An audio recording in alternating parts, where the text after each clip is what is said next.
What's up, y'all? Kofi Kingston here, and I would love to have a drink with Wrestling on the Rocks, depending on what that drink is, preferably non-alcoholic, you know? How's it going? I'm Celtic Warrior James. Soda. I would love to have a drink with Wrestling on the Rocks. Maple syrup. Fella. I would never have a drink with Wrestling on the Rocks.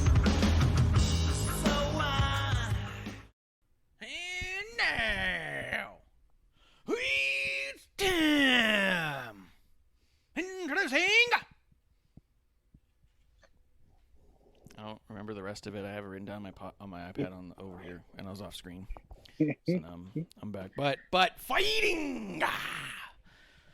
One half of the IIRonics.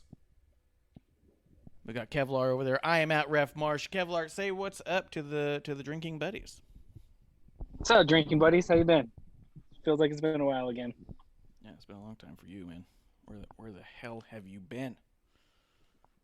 Everyone's been wondering. I was jet setting. Huh? I was jet setting around the U.S. Jet setting? Is that a thing? That sounds dope.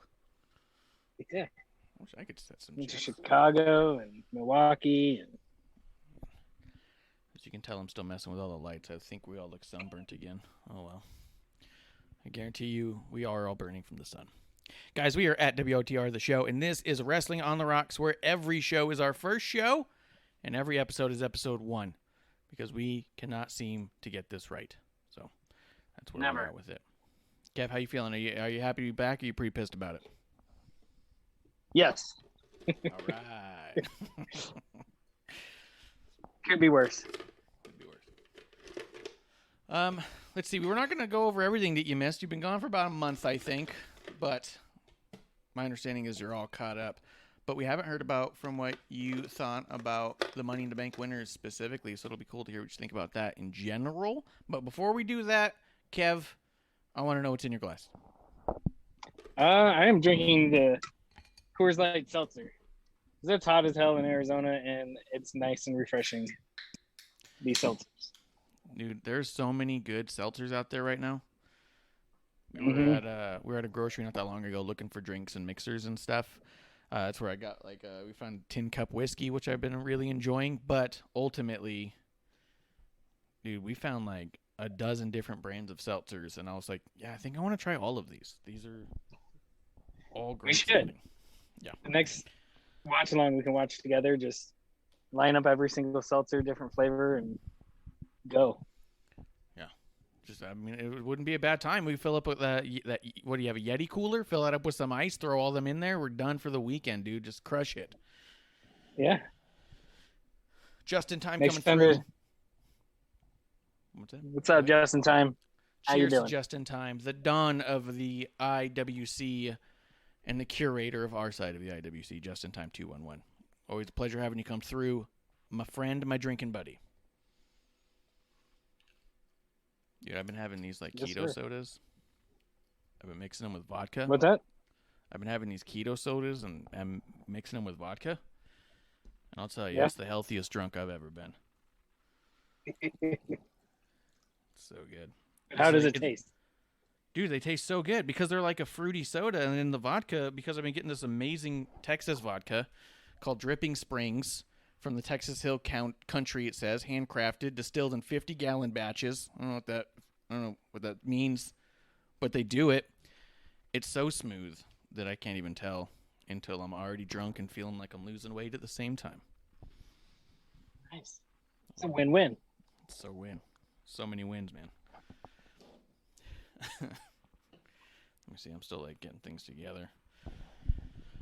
Man, I guess, was there anything you want to talk about before we get into some news stuff? No. I mean, Money in the Bank was Money in the Bank. It was pretty good. Yeah, what do you think about the winners? ASH. What do you think about Big E and Nikki winning? I was pretty shocked that Nikki won it. I like it. Big E, he needed that extra push, but I don't think he needed Money in the Bank. I think there's other people there that I would have rather seen get it. Maybe, but I mean, we've been talking about Big E for a while now as being, ever since Roman really started started dominating everything, and Big E really got on his own singles push. Everyone's saying, oh, he should be going for the Universal title. He'll be the one to dethrone Roman and stuff. And I really feel like all the stuff he was doing in the IC landscape was good, but only got him so far, to be honest, as far as a believable contender against someone like Roman. This puts him in that conversation without having to figure out a way to get him to that level, just because, for one, how do you get to the level of Roman Reigns right now? Yeah. You know? Although there's the story with Bobby Lashley, which could easily get Big E involved in there, which I think I would really like. But, yeah, I don't know. I loved the idea of it being Big E because it just kind of elevates his character immediately to the point of being like, okay, boom.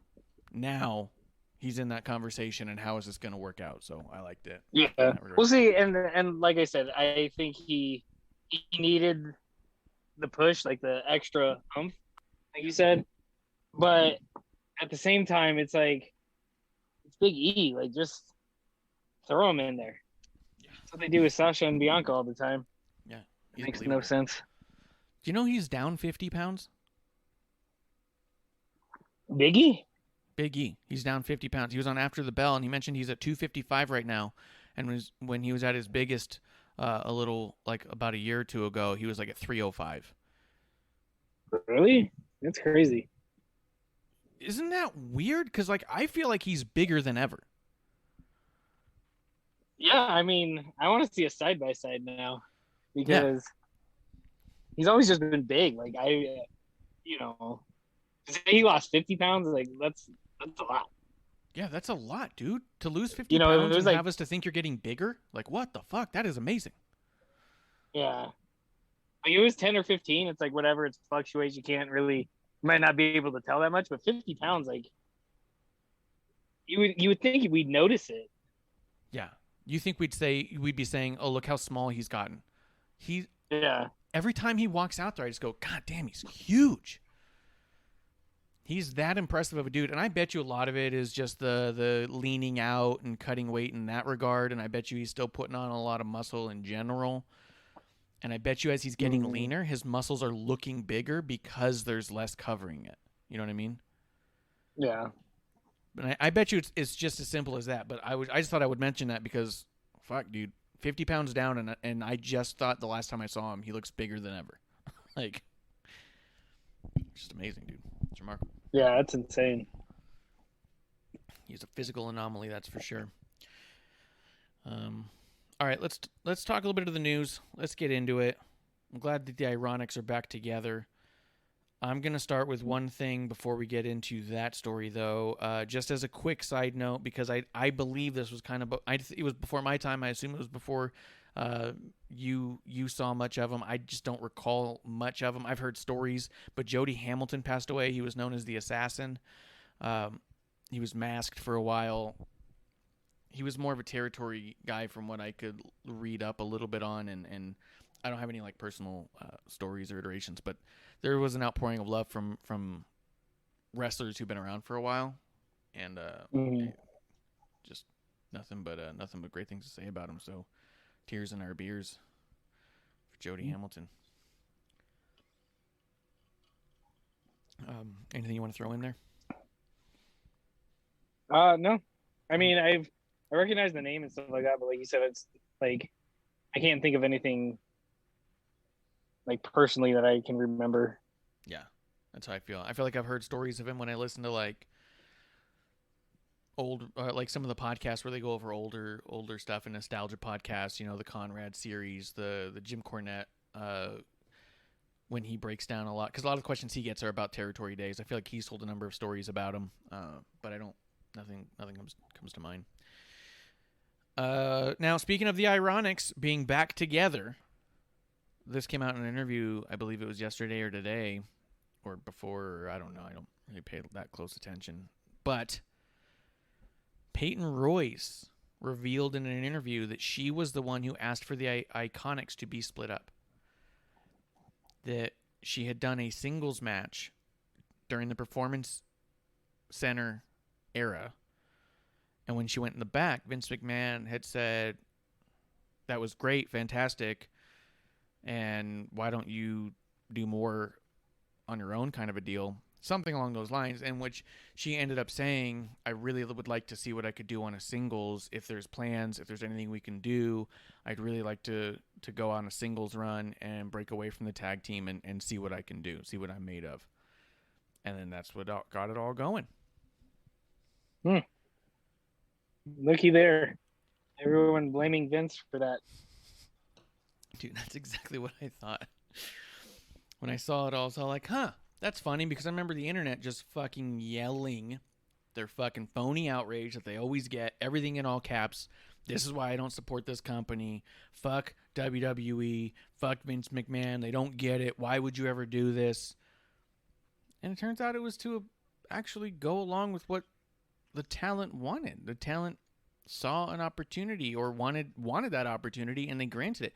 So for as much as the WWE gets shit on for not allowing the wrestlers to have input or say what they want to say or even have creative I saw one person, I forget where it was, but I saw it probably in one of my group chat things I'm in, where they said, well, as we're going to get to in just a moment, the next thing we'll talk about, Bray Wyatt was released, and someone said, well, with the releasing of Bray Wyatt and Malachi Black and Miro's, it's clearly they don't want anyone, Matt Hardy, like it's clear that they don't want anybody who has any creative ideas. They don't want anyone who comes to them with ideas or with concepts or with anything that could potentially move them forward. They're trying to get rid of anybody who doesn't just fall in line and do what they say.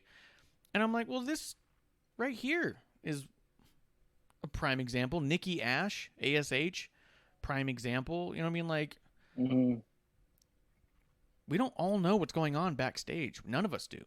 And so for us to all pretend and blame Vince 100% of the time for literally everything and make this narrative that they refuse to listen to these people, I mean, when the stuff comes out, it's like, why is nobody backtracking? Yeah. It just goes to the internet wrestling community in general that they just jump to conclusions on a lot of this shit. Like you said, no one knows, no one's back there, Yeah.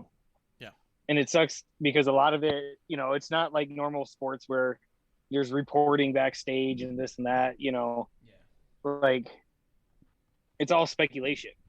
Mm-hmm. And you basically, whenever a story comes out and you hear different versions of it, you basically just pick which one you want to believe in and you go with it until you hear an interview or behind the scenes, some documentary that said, oh no, this happened because of this. And that's why I don't understand why people get so upset about shit. It's like, relax, just sit back, enjoy the fucking show. If you don't like the show, turn it off, watch the other show. It's one thing to it always sucks when your favorites are not working for the company for the show that which you watch. You know what I mean? Like, I get that. The oh no, this is terrible. But like this forced narrative and forced outrage all the time on everything. It's like, man, you guys are just working your guys' blood pressure up, and I don't see the point in all that. And if it doesn't work with their narrative, they don't go back on it. I saw almost nobody tweeting about this article that dropped today. I came across it, and I saw the original link posted and no one responding to it. So none of the people who were outraged when they were split are making a chirp about this.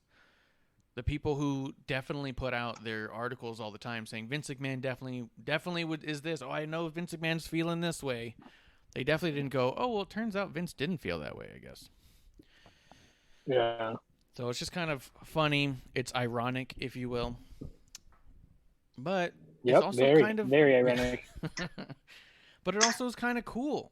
You know what I mean? I really think that was the silver lining of it all is Peyton Royce wanted the chance and was given that opportunity. It didn't go the way that she wanted it to go. She says that she regrets it. She wish she hadn't have asked that. And I get all that, but it is cool that a talent went to the boss and said, I want to do this on my own, despite what everyone's going to say and think, despite the clear outrage because of how comfortable and confident we are as a team. And despite the fact that I think together as a team, we can conquer the whole world, I want to do this on my own. She fell flat on her face a little bit, and that's a bummer. She cut one good promo, had a few bad matches, and Everything was what it was, and that was it. And so it's definitely regrettable, but it is cool that someone got the opportunity. The opportunity to fail is just as important as the successes. You know what I mean? Yeah. I don't know. I thought it was neat. Interesting. Yeah, I mean, and like I said, I don't, it's pointless to get so upset and so like, there's a difference between passion and hatred. Yes. A lot of these people that say they're passionate about wrestling, a lot of it's just hatred towards Vince. And as soon as they see an opportunity, they attack it. You and I are passionate about wrestling. We like what we like. We don't like what we like. But, we're not going to sit there and bash somebody except for CM Punk. Fuck that guy. Fuck that guy. Fuck that guy and fuck Sean Spears. Yeah. But yeah, I'm just seriously. kidding.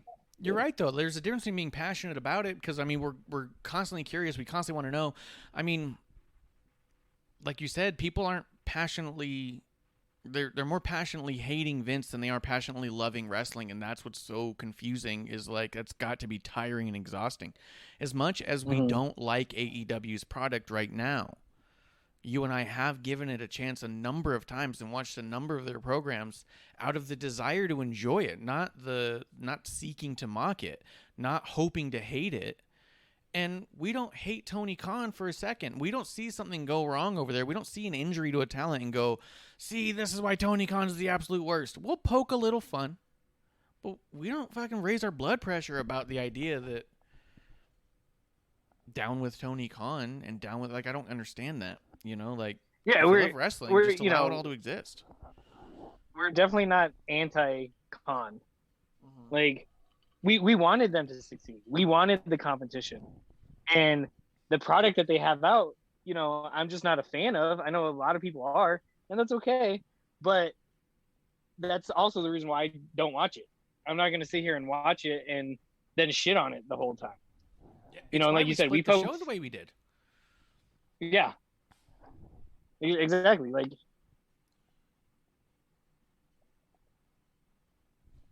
are you there?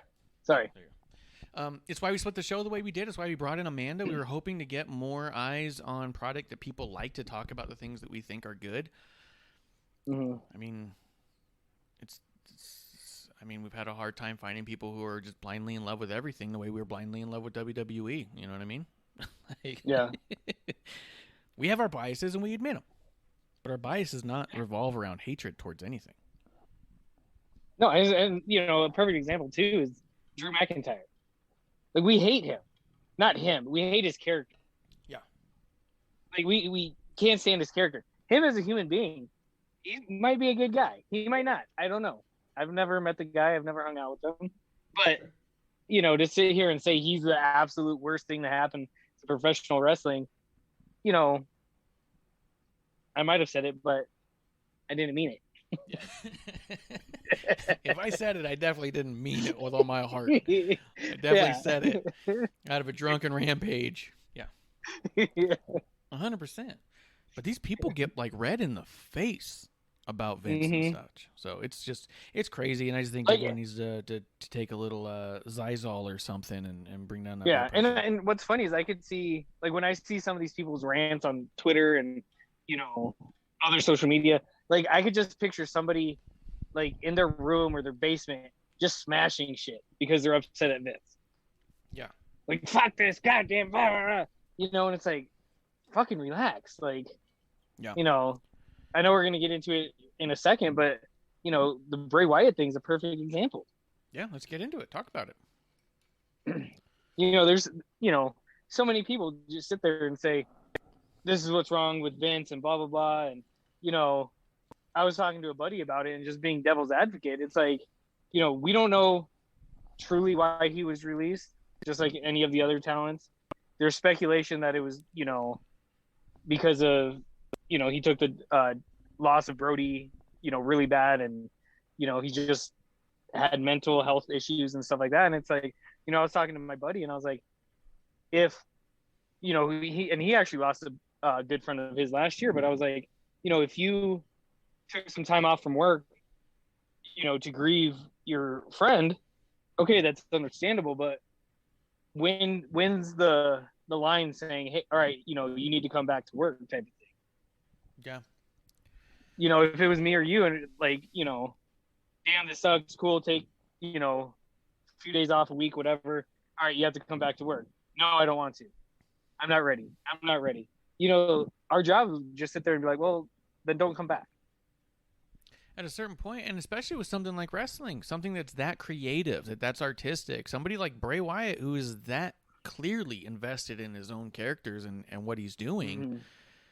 we only hear about wrestlers talking about the brotherhood of it all. And it's a joke that they all call each other brother to us outsiders, because on the inside, they probably feel that way. You know what I mean? Like, yeah.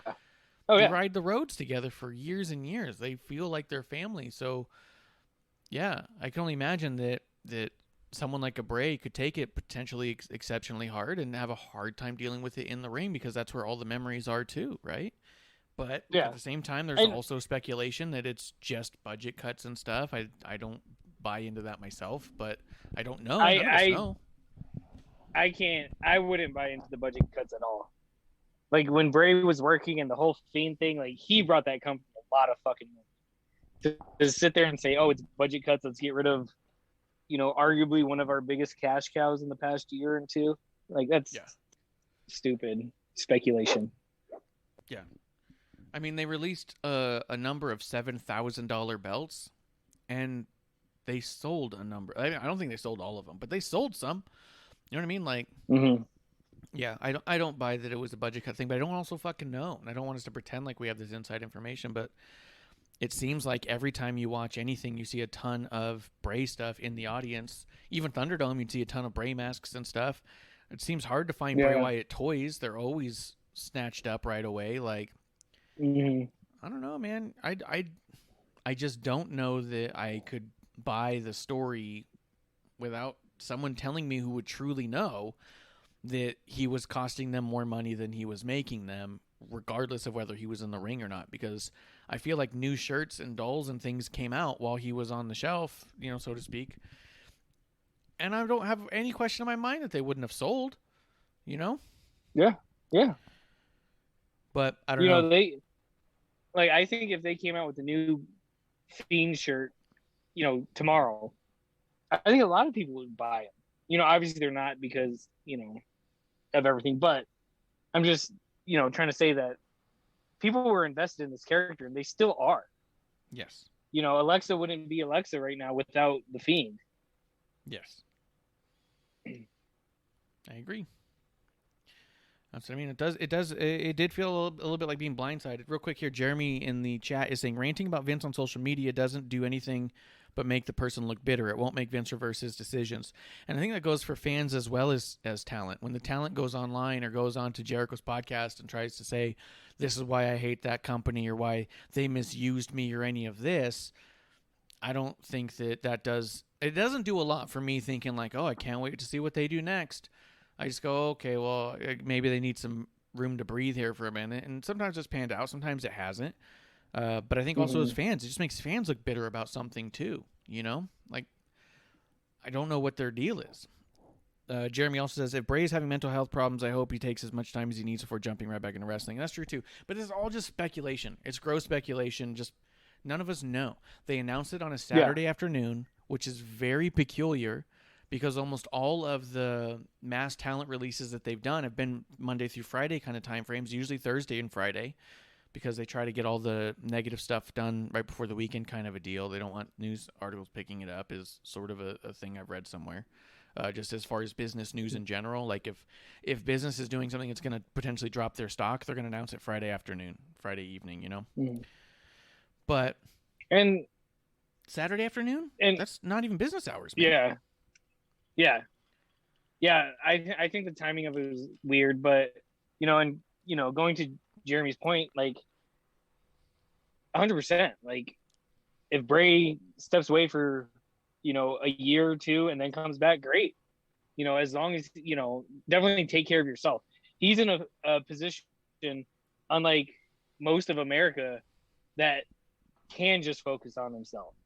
Yes. He can walk away, hopefully, he's financially stable, which he probably is. And, just take care of yourself, take care of your family, Yeah. get back to, you and, yeah, I hope, I just wish him the best and hope he comes back. And I was going to actually bring it up.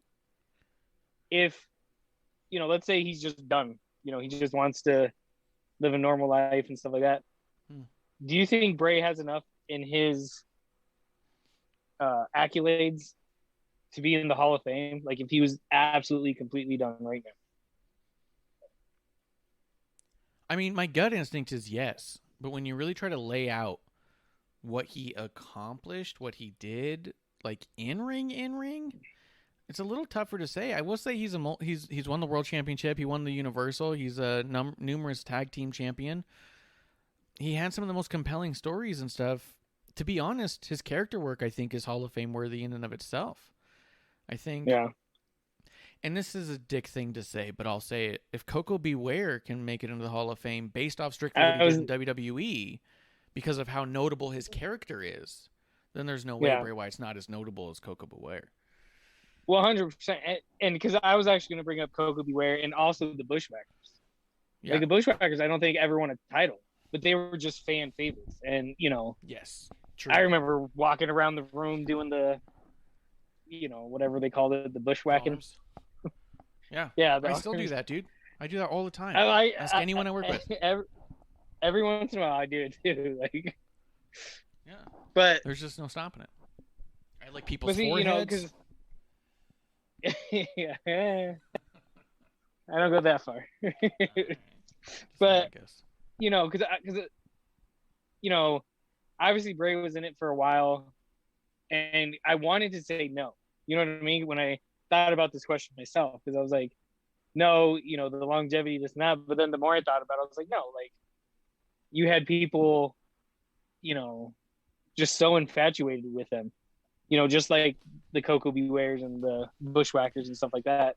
But then he also does have the championship runs and stuff like that. Like not great ones, but he still had some. And I'll say this too, real quick, because I feel like we missed it. Lunar Gabe is in the chat and saying cheers. So cheers to Lunar. Thank you for coming through again, man. Cheers. Classic drinking, buddy. When I think about Bray though, I think he's iconic because I think about it. I think of it in a Sting context, right? So when Sting hadn't been on TV for years and years and years, there's that Survivor Series with Seth's people and Dolph Ziggler's people for whatever reason. I don't remember the whole story how we got there. It had to do with Triple H and the Authority and all that. And the lights kind of go down, and then a crow showed up on the screen, and it just went, ah! And everyone went, oh my God. Yeah. If any version of Bray were to flash on the screen, if the lights were to do the gung gung gung gung gung, at any point, people are going to lose their shit. They're going to be like, holy shit, the Fiend is here.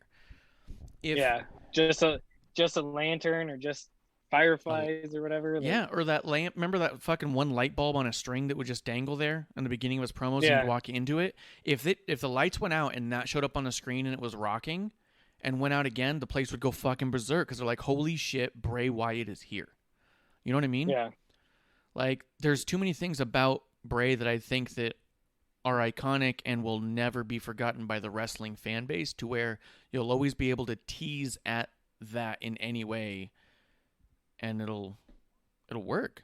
If you just hear his laugh, his laugh is iconic, Yeah. Yeah, his laugh is, I don't want to put it up there with the Ric Flair or the Sting Woo, but, if you heard his laugh, you'd be like, oh, that's Bray Wyatt. Oh, yeah. I definitely put up there with like $1 Million Man laughing, for sure. Yeah. Oh, yeah. Let's see. In the chat real quick, Justin Time is saying, all I saw was people saying Bray should go to AEW, which people need to chill with that. If he's really going through mental issues, do they really think sending him to a company that his best friend was in when he passed away and his son is there that really going to help his mind state right now come on other side? I mean, maybe not. I don't know. Maybe he would want to be around the kid more. Maybe. I don't know. I think people are just really adamant about they're not done with Bray. As a fan base, we don't feel done with Bray. We didn't. This is abrupt, and we we've done nothing but appreciate. No matter what the company ever did, no matter how shitty certain spots were, no matter how terrible certain stories became, the fans were never against more Bray Wyatt, no matter what it took, you know? Yeah. So I think the idea of just there being an AEW, this endless pot of money that is just throwing it at people and saying, you can do whatever you want, but Tony Khan apparently, for all intents and purposes, has the final pencil of you win, you lose for the night. But as far as people's stories go, and as far as their day-to-days, a lot of that is talent-driven, is from what we've been told in all the interviews we're hearing. So the idea of Bray Wyatt with a bottomless pit of money, the thing that's a bummer is you look at the production of AEW in general, and there's very little that's up to par for what Bray Wyatt was doing. Yeah. But the Firefly Funhouse was a much simpler production, so maybe he could bring it down a notch. I don't know, you know? But I think people just want to see Bray Wyatt with endless money and endless creative freedom, and I agree with that. But that's also, in my mind, why I don't think it's out of the question, especially with his relationship with Jason Baker and Tom Savini and his workshop, even his relationship with Code Orange and Rob Zombie.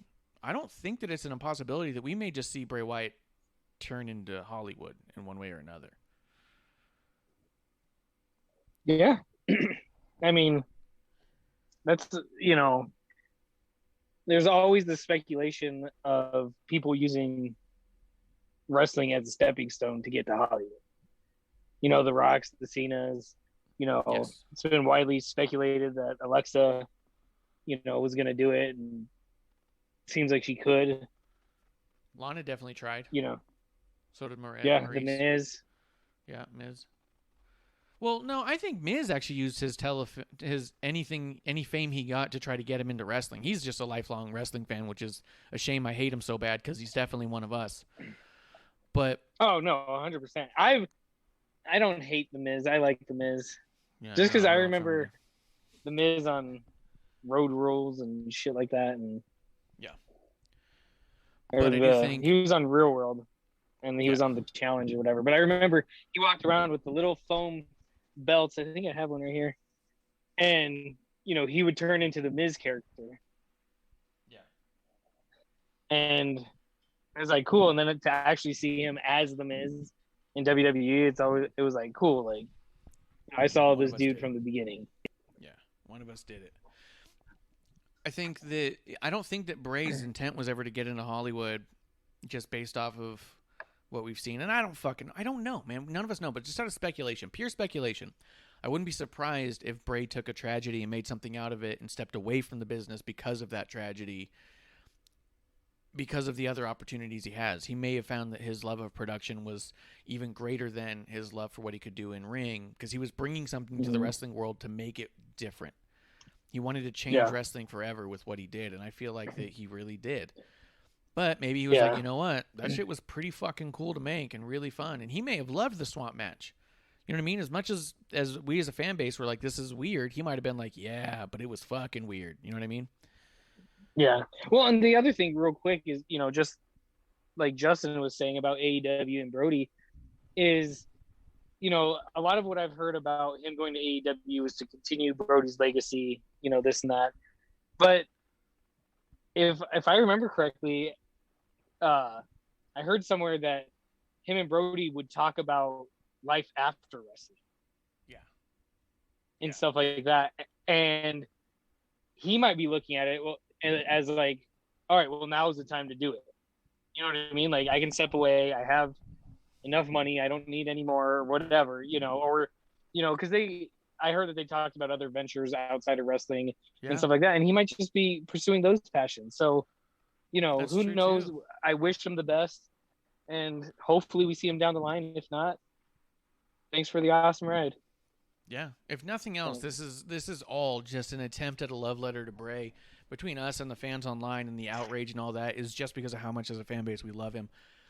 And I think about what you just said, and it really fucking hits deep, because I lost a really close friend of mine, and we talked a lot about life in general. And I remember sitting and talking to him about life when he was on what turned out to be his deathbed that we weren't sure of at the time. And after losing him, it was only a month or two before I walked away from the career path I was on entirely, because I said, I can't do this. You know what I mean? Like, I can't, not after what we've talked about, not after watching him do it till he died.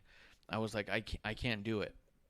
And so it wouldn't surprise me if he's thought also to himself, I don't see a world in which we aren't both doing the same thing. You know what I mean? Like, if he's not doing this anymore, then neither am I. Like, it could absolutely be a mental thing like that, you know? So I wouldn't be surprised. I mean, I walked away from my career, you know? I started a whole new one and just thought, fuck it. You don't know. You just don't know when your time is up.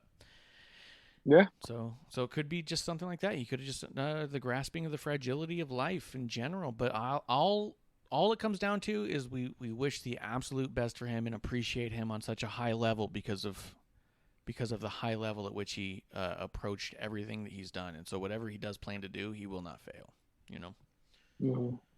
I will say, as a side note, just as a little thing, if he did end up in AEW and took over Dark Order and they just shut up and did whatever he told them to do, he could turn that faction around into something that's actually scary and creepy like they wanted it to be in the beginning, instead of this kind of like circus sideshow thing it is now.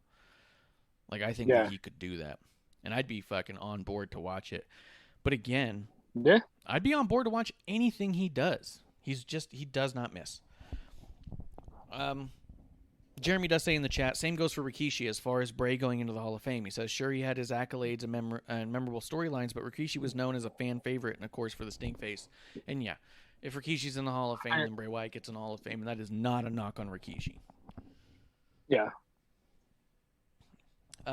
Kuro's coming through saying he's late and RIP free Impact shows. Can you please elaborate? That's new news to us. Breaking news here, as always, per Kuro. Are they putting Impact behind a paywall? Is it going to go to Fight TV or something? Sort of like, what was it?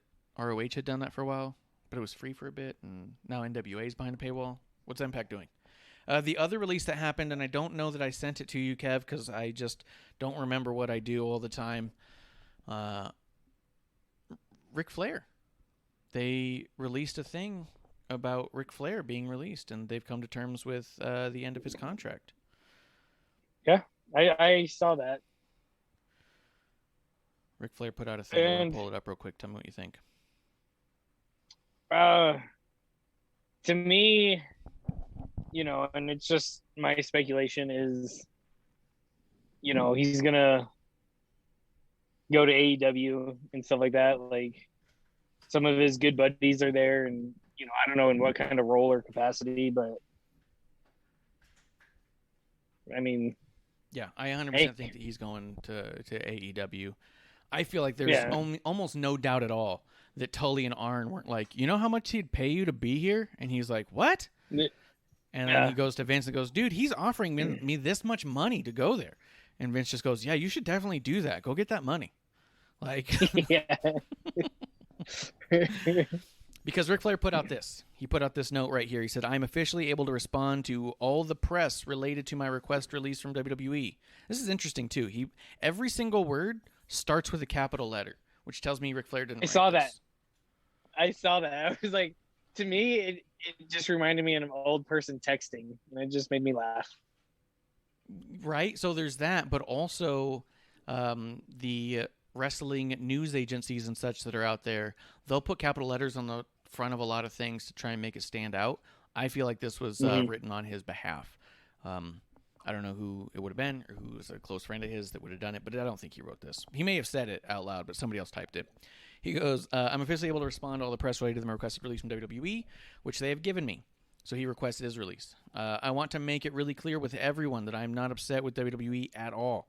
They solely are responsible for putting me in the position of life that I'm in right now, where I'm seen in the brightest light ever. Oh, that's cool. Yeah, just the idea that, you know, people fucking love me. We have a different vision for my future. I wish them nothing but continued success. Thank you for everything, nothing but respect. So yeah, maybe their vision is like, we would like to pay you less than he's offering you. And he goes, well, my vision is I'll get paid more and still do nothing. a good point. Could be Lacey. He's trying to dodge the child support coming through. Yeah. Classic Flair. Just doesn't want her to return and then be all like, now I got to deal with this kid. Yeah, could be. Kev, what do you think about that? Yeah, I mean, like I said, I think it was one of those, like, I forgot who else did a thing, like something similar, but it was like, maybe it was Arn, but anyways, it was like a same thing where it was like, hey, cool, I'm out, thanks, I'm gonna go get paid somewhere else. Yeah, I wouldn't be surprised if he was on some form of a like almost an elevated Legends contract, because he was doing shit in ring all the time. Like, he was a part of storylines all the time. Like, I wouldn't be surprised if they had him on some sort of elevated thing, and he's like, hey, look, I can go kind of do more on TV and stuff even. And they're like, yeah, that's probably good, because we don't need Ric Flair in every goddamn segment. See, I wish it was just a 2-for-1 and they took Charlotte with them. That was discussed amongst us in the household. I was like, well, with Andrade and Ric Flair. Hey, Rick, come over here. Yeah, it could have easily been that between Andrade, Flair, or not Flair, Tully, and Arn. For sure. Why not throw Rick over there? And with Andrade over there and Ric Flair over there, then. How? Yeah, I don't know. How quick do you think it'll be before a 4 Horsemen faction in AEW, if he goes to AEW? They've already tried it, sort of. Because they were doing it with FTR and Tully, and they were trying to get this 4 Horsemen type thing going, and they brought in Sean Spears, sort of, and then that kind of went away. Now it's the Pinnacle. And Arn and Tully, like, slapped each other for no fucking reason, and I'm not saying they won't. They should call themselves the 4 Pony Boys. Yeah. I think J.J. Dillon came out and put up the 4 as well at one point for a quick spot. I wouldn't be surprised. I would bet money that there's probably going to be some form of 4 Horsemen thing if it's not already copyrighted. You got Sting there. You got Rick, Tully, Arn. That's funny. That's a good point. Bring in Lex Luger. Yeah.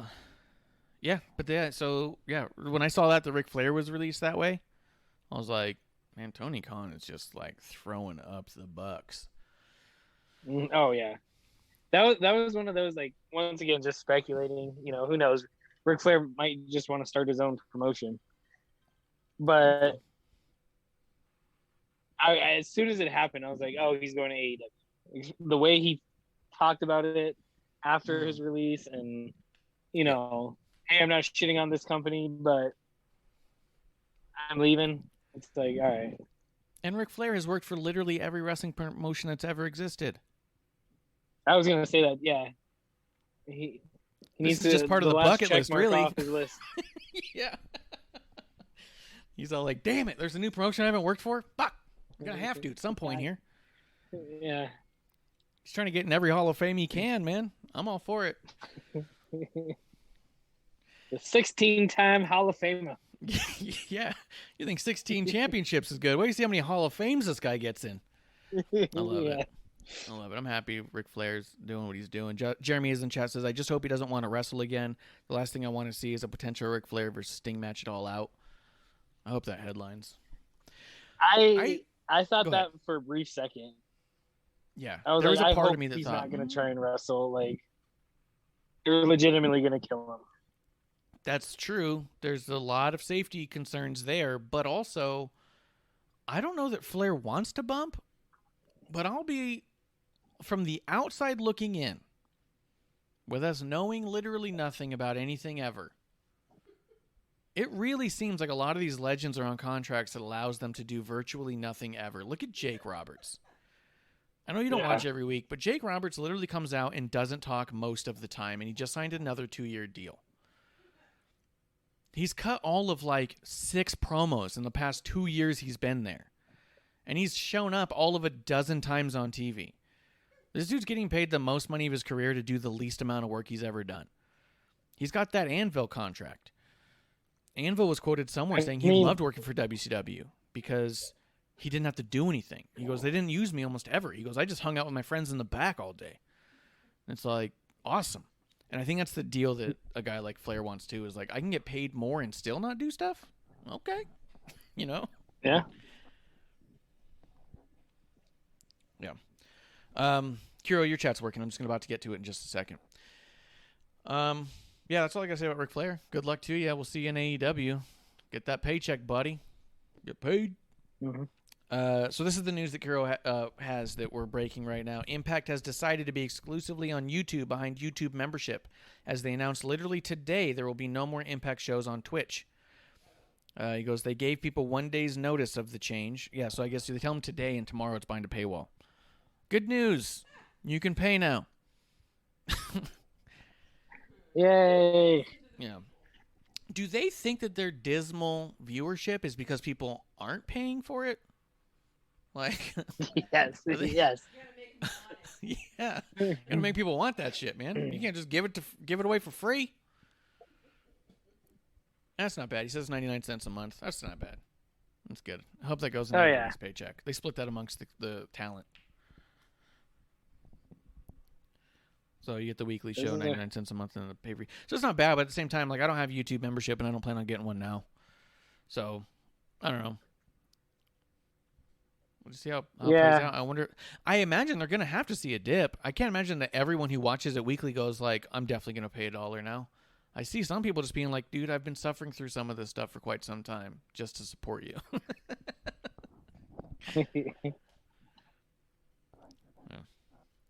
I'm not gonna spend $1 to watch Kenny Omega on Impact.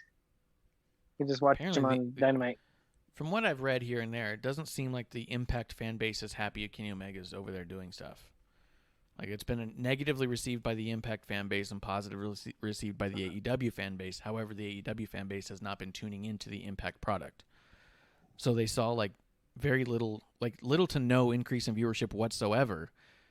And the AEW fans who aren't watching are like, yeah, we love it. And their fan base who are watching are like, this is ruining our show. So it's really fucking weird. Before Kenny Omega went over there, it was free. Yeah. Yeah, you got to pay for that. Zero says $4.99 for the back library and the big pay-per-views 30 days after they air.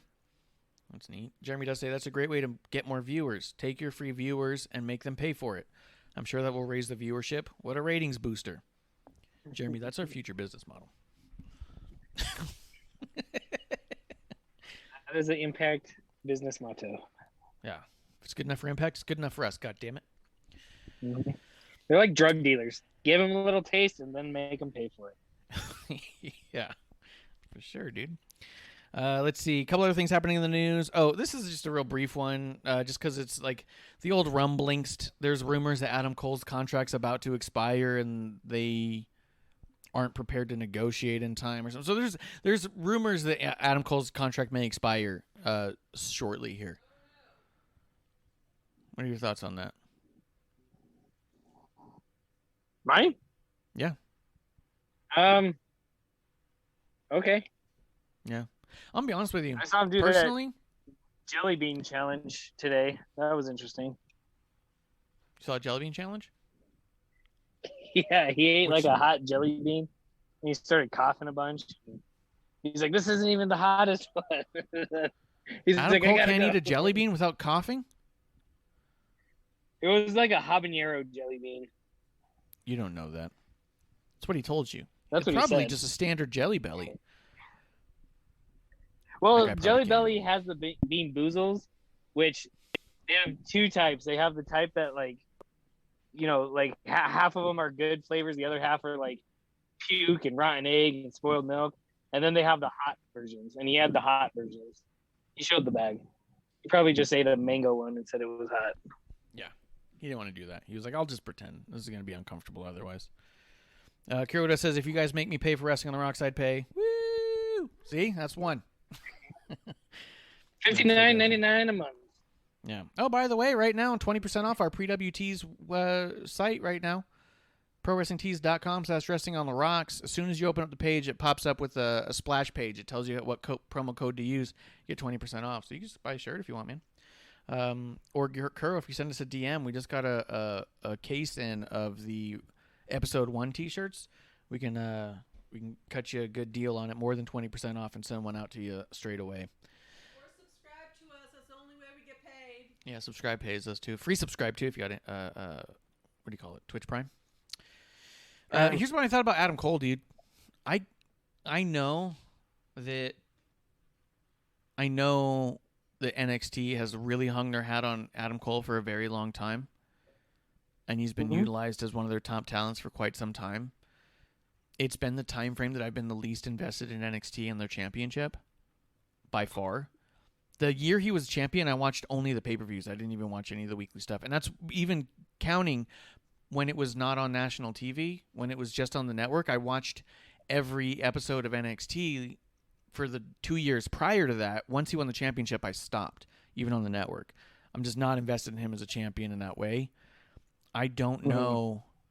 I don't know that he's... I mean, I even said it when it was happening. This is probably the best place for him.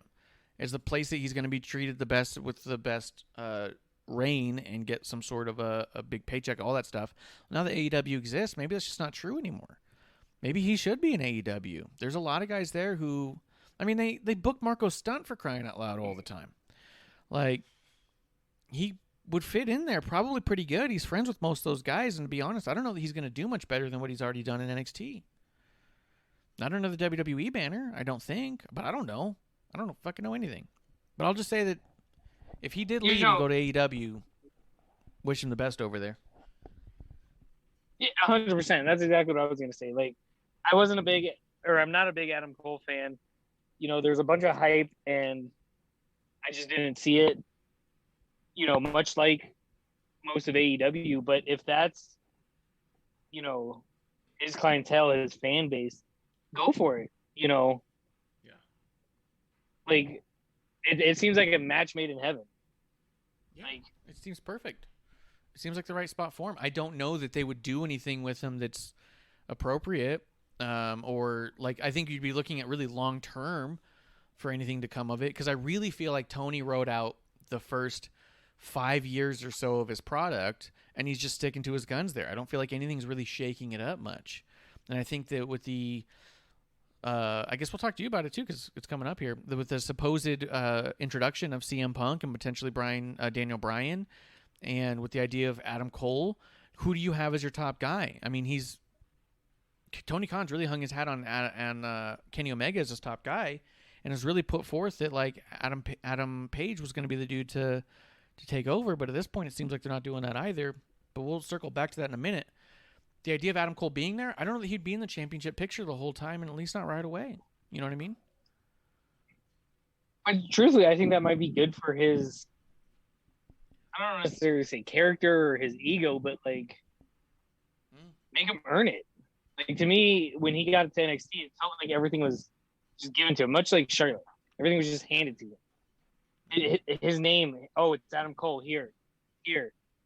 And, you know, I saw decent matches from him. I'm not going to completely shit on him and discredit his work. Like, he did some good matches. But, you know, I want to see him hungry, if you will. Yeah.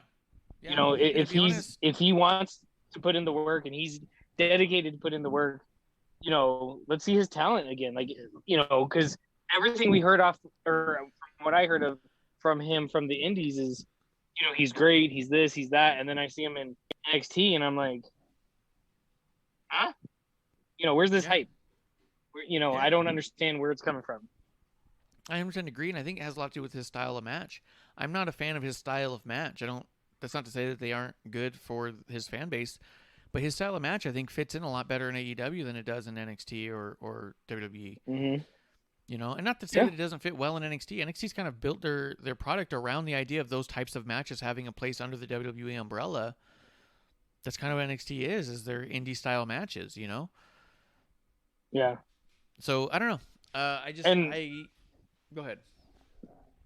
I was just going to say, you know, on a side note, because you brought up CM Punk and the rumors that he's going to AEW along with Daniel Bryan. Like, Daniel Bryan, like, it sucks. Like, I don't I prefer to see him in WWE. If he has, more passion in AEW and the freedom, cool, let's see it.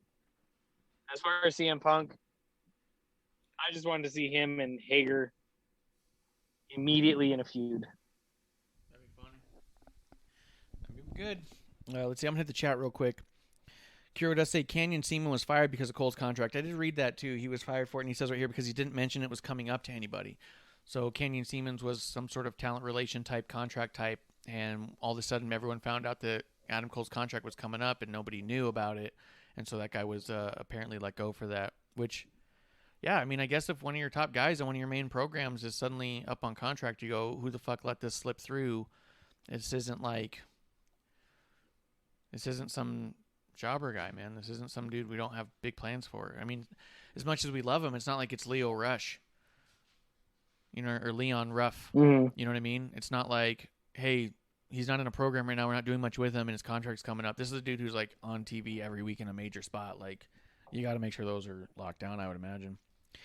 Just in time says pretty much the same thing we just said. Honestly, what else is there for Adam Cole to do in NXT? So I'd be surprised if he left. I feel that I don't know what else he can do.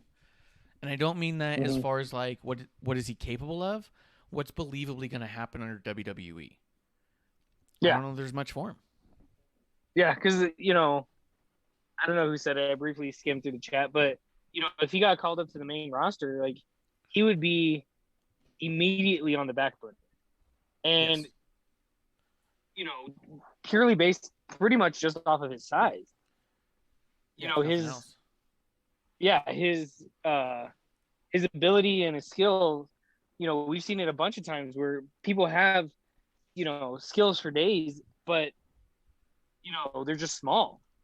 And on the main roster, they like the big guys. You see Adam Cole versus Roman, like, you're not gonna believe it. Like, even in NXT when we saw Adam Cole versus Keith Lee, we're like, what the fuck is this shit? Yeah. Like, this is not believable at all. Yeah. 100%. I didn't like it one bit. Adam Cole and Karrion Kross, same thing. I was like, I don't know what we're doing here. And if you're building up other guys who are believable and bigger and all that stuff, like, you're gonna hit a wall. And I just feel like that I wouldn't be shocked for 1 second if Adam Cole was like, hey, regardless if my contract was coming up and you didn't know or due, I wasn't gonna be re-signing. I'm gonna go ahead and go play with my friends down in AEW and see what I can do there, because I mean, Kenny Omega had a competitive match with Marco's Stunt. Kenny Omega got punked by Marco's Stunt. So we know that everybody in there in every weight class is willing to sell for anybody of any size. You know what I mean? And I'm not saying that necessarily is a negative thing, but I am saying that from a what are we going to see in WWE? I mean, I don't think you watched NXT this week, but Rich Holland came back, and he had a match against I can't remember who he had a match against, but it was a notable guy. And I remember, it was that new Japanese fella with the long hair. Hero, I think his name is. Fan favorite. People love him. And he just beat the absolute shit out of him because he had like 100 pounds on the guy. And the guy got like nothing in. He just fucking murdered him. So, it's just one of those things where it's like, maybe AEW's a better place for him. Maybe. Let me see the chat. Kiro does say the problem is people expect him to go to AEW, and he won't because he doesn't want to outshine his wife. Dude, too late for that. I think Cole goes to AEW, Jeremy says. His lady and his friends are there. There's not much room to do on NXT, plus he'll be completely lost if he gets called up to the main roster. Yeah, everything we just said. We're on it. Oh, did you turn your mic off before you did all that?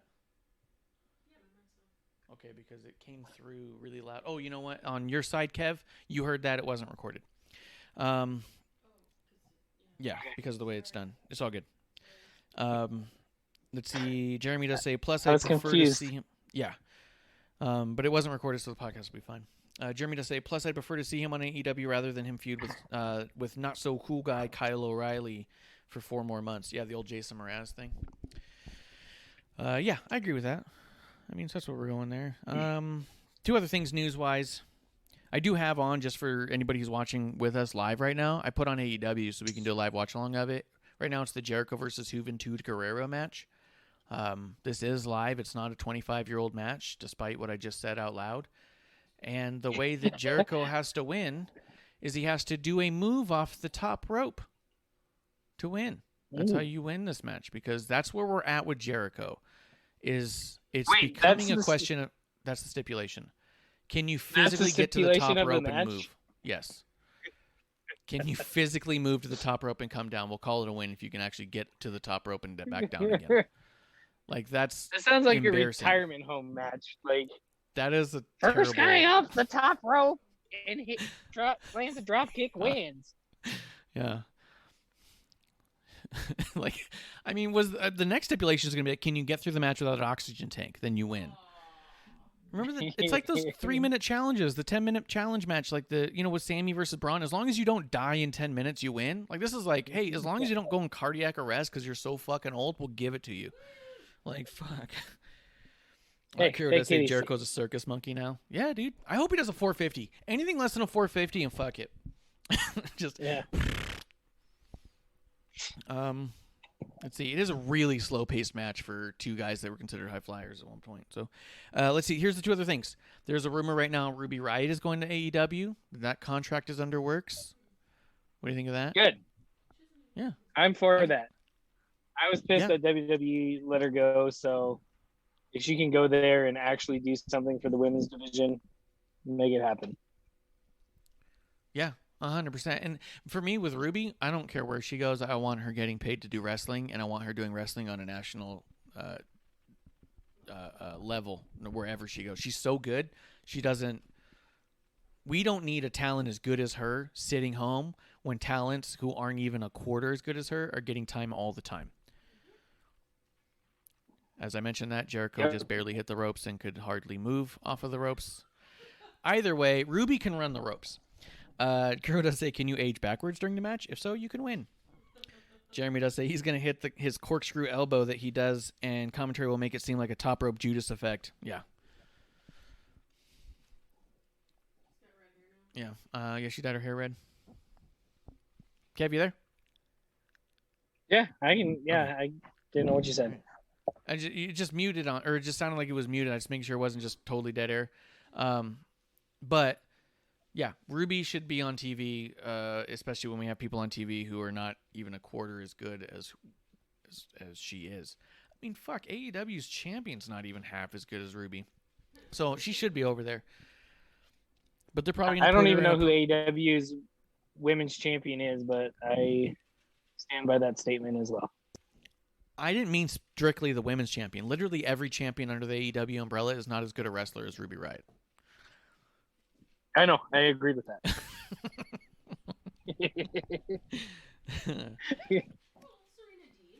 Serena Deeb's not a champion. For NWA, not for AEW.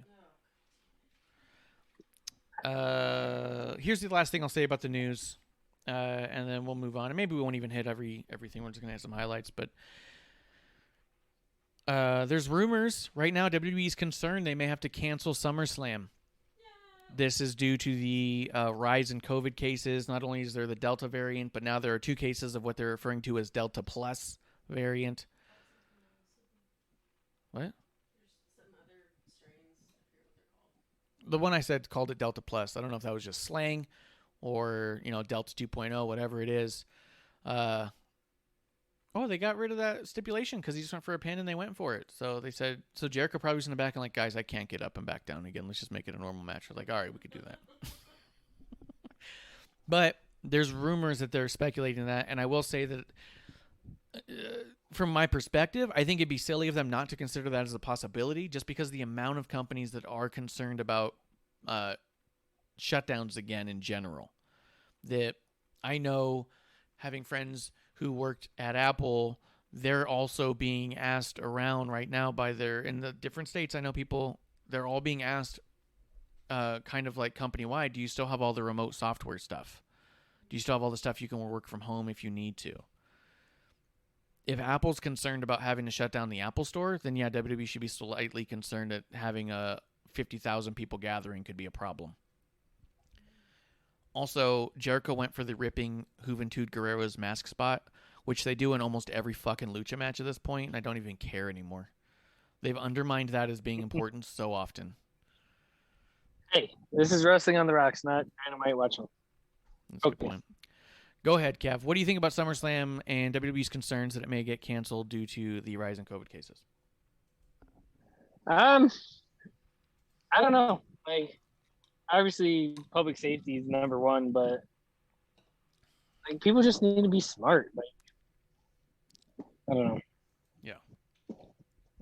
Everything's politicized, and oh, if you do this, you believe that. If you do that, you believe this, and it's like, yo, everyone just needs to shut the fuck up and get on the same page, and let's squash this shit.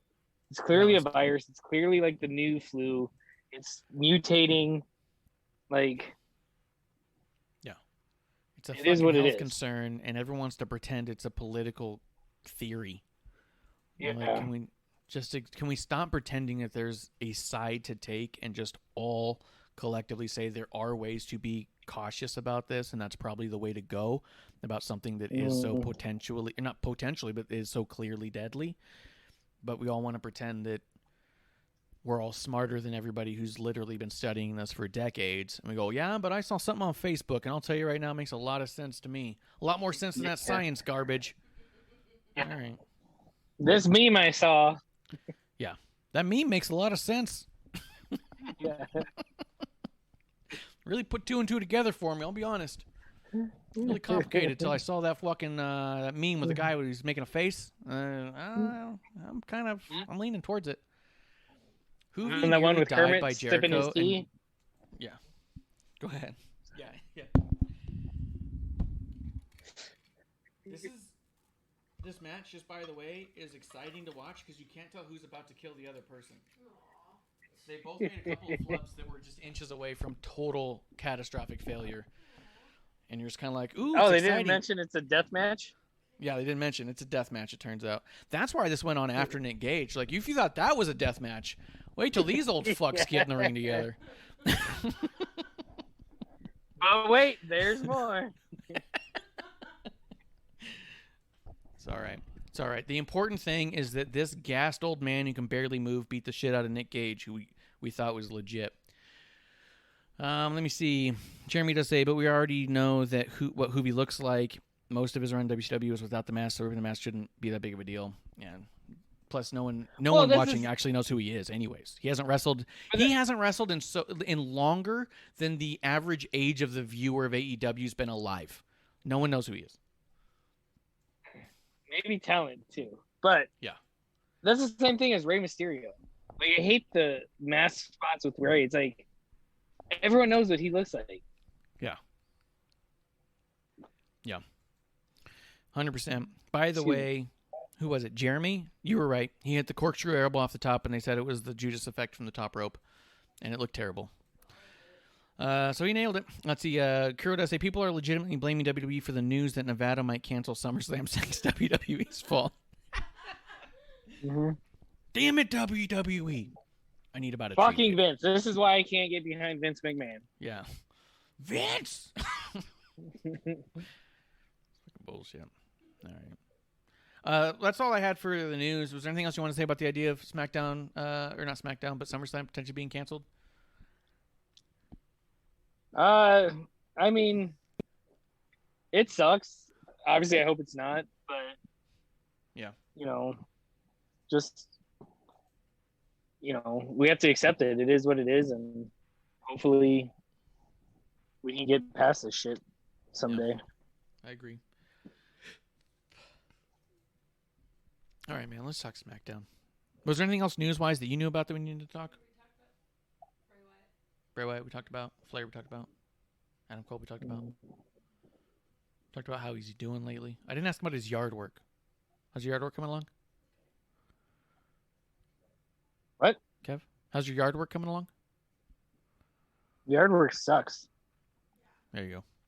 That's what I love to hear. Yeah, it's because it's 120 degrees out. Before we get into SmackDown results, I do want to say now, I think now is the time. Now is a good time. Now is the time more than ever to tell you guys how much we love and appreciate Flow State Coffee, which is specialty grade coffee with L-theanine and raw cacao for productivity and creativity. Gives you better energy, focus, and mood than a regular cup of coffee while decreasing negative side effects like anxiety and blood pressure. Go to newwave.co. That's NOOWAVE.co. Put in promo code CHEERS for 10% off, whatever that may be. If you're getting a subscription for a weekly bag, bi-weekly, monthly, or bi-monthly, you can get 10% off your first initial bag. Or if you just want to get one bag just to try it, you can get 10% off that bag right then and there. They also have typically ongoing sales going on. So this 10%, just so you know, is on top of any ongoing sales that are already there. So if they've got 20%, you're going to get 30. So go ahead and use that promo code CHEERS at newwave.co, NOOWAVE.co. You can stack those sales like Roman at WrestleMania. Stack them, smash them, slap them, and crap them. Okay. No. What? Producer had something she wanted to say? Probably about Waffle House? No, I was gonna mention a shout out to Pro Wrestling for Life, which is Xbox podcast, which is now on Fight TV. So go check it out. Fight TV, Pro Wrestling for Life with Sean X-Pac Waltman. We lost. It's Inception right now. We lost Kev. Kev? And no, I mean like I see you like 10 times. All right. It's only episode 1. Technical difficulties. Take a sip. Kev, are you there? Yeah, go back to the meeting. It's not doing anything though. It probably was. Click it again.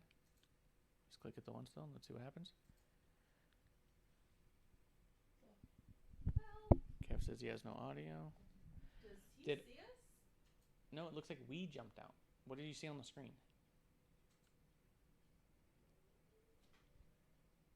Oh, it's like that Spaceballs movie. Not supposed to be like this. Um. Participants. Just says me as a participant. Okay, so we are in there. So he fell out. We got to get him back in. He sent me a message saying I have no audio. It's because you have no Zoom. Yeah, you're not in here, dude. Yeah, he'll be back. He will be back. But on the topic of Pro Wrestling for Life with Sean X-Pac Waltman, now on Fight TV, you can subscribe and follow on the podcast platforms as well. I do all the editing for them. So if you support Pro Wrestling for Life, you are supporting us. So if you're my drinking buddy, then you're going to want to check that one out. Kev's back. Here he goes. Sorry. He's clicking some stuff. I don't know what happened. Here he goes. All right, you can start that over. I'm sorry. Start what over? We're not cutting that out.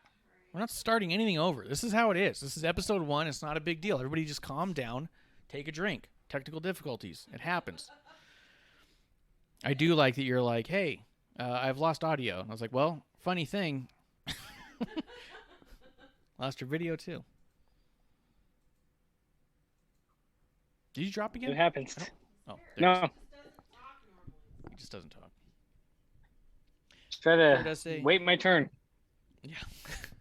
Here does say, just bring SummerSlam to Canada. My province health minister literally said, we have to learn to live with COVID without living in fear, and doing so means no restrictions, so we can accurately monitor the situation in a real-life setting. I like the idea of that. I'll tell you this much. If you're trying to gamble with it, I'm going to let you gamble. I'm not going to shut down Vegas if you put your whole house on red. You know what I mean? Lose your life. I don't care anymore. I want SummerSlam. I want SummerSlam more than I want my neighbors to be alive. It's really dark. I've met some of your neighbors. I don't blame you. Let's go, Cena. Come on. Summer of Cena. He's a very nice old man. Talking about Cena? No, but our neighbors. Our neighbors. We do have a new neighbor, Kev. You'd like him. He's a nice old man. He can't park with crap, but Yeah, he can't park. Yeah. But Who? I'll tell you, he's not the only person in this neighborhood who can't park. Kev, let's talk Smackdown. Kira does say, granted, 90% of people in my area are vaccinated. The rate of infection is below 5%. Yeah, let's go to Canada, dude. As long as I get SummerSlam, I don't care who lives and dies. I've got my priorities. So Smackdown Live. Dude, What do you think of SmackDown? What have you been thinking of SmackDown the last 3 weeks, just in general? I don't know. This week, like, I like it. I still think it's the best show, across the board. Yeah. But I don't know. It feels like to me that they've tried to pull back on a lot of stuff so Raw can catch up. I don't know if it's so Raw can catch up, but there is some stuff that's happening. It's a little weird. They're teasing things and then pulling away. I do think this is there's a lot of times I watch SmackDown and I think to myself, why does anybody, including myself, watch any other wrestling programs ever? Like, this is it. They figured it out. They do it. Mm-hmm. You know what I mean? Well, see, in like WWE, the last couple of weeks have been great with the cliffhangers and the endings of shows. But for some reason, like this week, both shows, the way they ended, like, it was just underwhelming. Yeah. Like, SmackDown's been killing it with the, oh my God, this happened. See you next week. Yeah. And this week, like, the exact opposite. Yeah. Yeah, I mean, it set up what it needed to, but it was a little, I don't know. We'll see. The show, fuck, I don't have this in the right order. The show started off with John Cena. Yeah, go ahead. And he's the greatest man on the mic. That's greatest right. mic of all time. Yeah, and then so he called Roman a scared little kid. Says, you're not afraid of how I look. You're afraid of how I'll make you look. And he's like, believe that. Throwing his own shit in his face. Admits he likes Missionary every day. Said Missionary is a good one. It's a classic. I mean, vintage. If you're getting it every day, good for you. Yeah. So he also goes on to say that he stays the same and true to himself, and that Roman has to continually change because people don't give a shit about his character, so he has to keep reinventing it. And I was all like, oof, that's pretty fucking cool. Yeah. I think it was just awesome. And then, on top of that, Baron Corbin comes out and starts telling Cena, like, hey, man, you're from Hollywood. You could spare some change. Let's do this thing. Like, put me in your next movie. I'll be your stunt double. I like that John Cena's like, I don't even know who you are. And then all of a sudden he goes, wait, holy cow, is that Baron Corbin? You look terrible. Yeah. Like, dude, Corbin and Cena are so fucking good together. Yeah. Like you said, I have it on my notes. Cena, greatest of all time on the mic. And then Corbin coming out there basically being like, yo, you help all these Make-A-Wish kids. Can you help me? You have a lot of money to spare. Can you help me? Please, sir. Yeah. Yeah. So good. So good. And then Cena telling me he's an attitude adjustment, gets underneath him real quick and flips him. So good. It was just awesome, dude. Mm-hmm. I don't know if that means we're going to get Baron Corbin versus Cena as a match next week, but I think it's very possible, and I'm all for it. I got no problems with that. Those guys are going to likely work really well together. Yeah. Was the next match the Mysterio and Jimmy Uso thing? You got notes, man. You tell me what happened. Yeah. Where are we going? Yeah, Ray and Jimmy were next. And I liked it. I liked it too. But when they showed Ray's gear, at first I was like, all right, cool. Like, the little gradient change of colors, the white mohawk. And then it just reminded me of the Squatty Potty commercial. Okay. Where the little unicorn with the white mohawk is making his poo. Yeah. And it looks like Ray's gear. Yeah, that's a good point. That's a good point. And that's all I thought of the rest of the match was just the little unicorn pooping ice cream. I got no problem with that. That doesn't make me like the match any less, I'll be honest with you. No, yeah. The match was great, but every time I focused on Ray's gear, all I thought it was a squatty potty. Dude, Moxley's walking out to the ring right now, and nobody walks like that. He walks like a kid who's walking like he thinks a cool guy would walk. And he's balding, and it's clear because he doesn't shave his head regularly, but he's cut it so short you can see his hairline's way far back, which I don't hate, but I don't know why he's got to do that. Like, he's just all like, oh, I just want to look like a middle-aged old man working on my truck in the yard and walking like a kid who thinks he's cool. Yeah, and he's chewing bubble gum. So basically, he looks like Baron Corbin, is what you're telling me. He looks like Baron Corbin, but chewing gum and Yeah, like being like. but- He looks like a Baron Corbin's all like, I'm Stone Cold now. I'm Stone Cold now. It's like he's trying to look like Baron, but no one told him.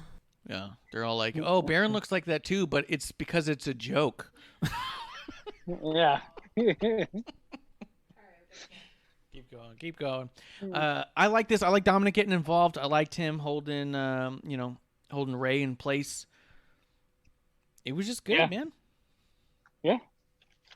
Did the same Uso little hold you down with your feet type of thing. Very good. Anything you want to throw in there? You can pitch us to the next spot.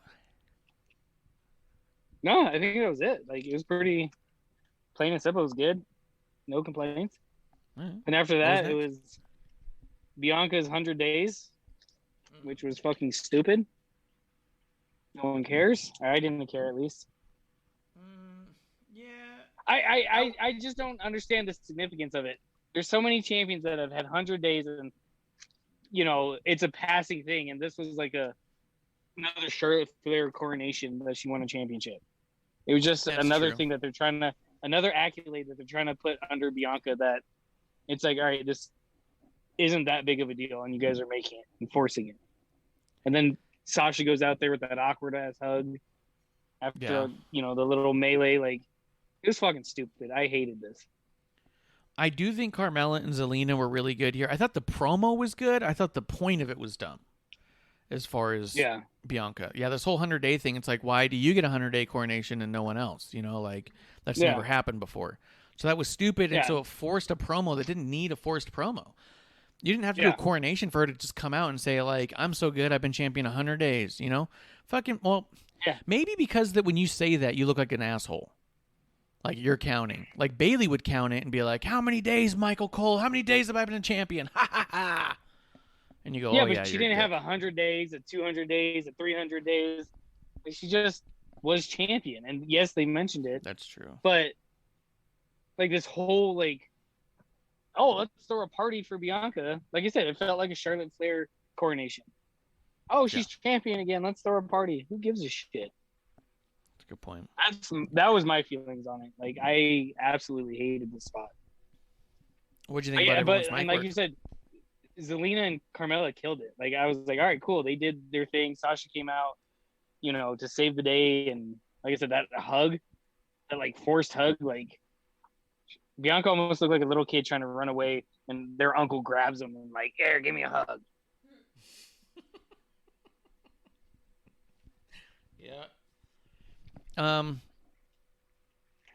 Zelina, I loved her promo because she goes out and said, no one's more deserving than me, when she literally hasn't won a match since she's come back and didn't even win her last several matches before she left.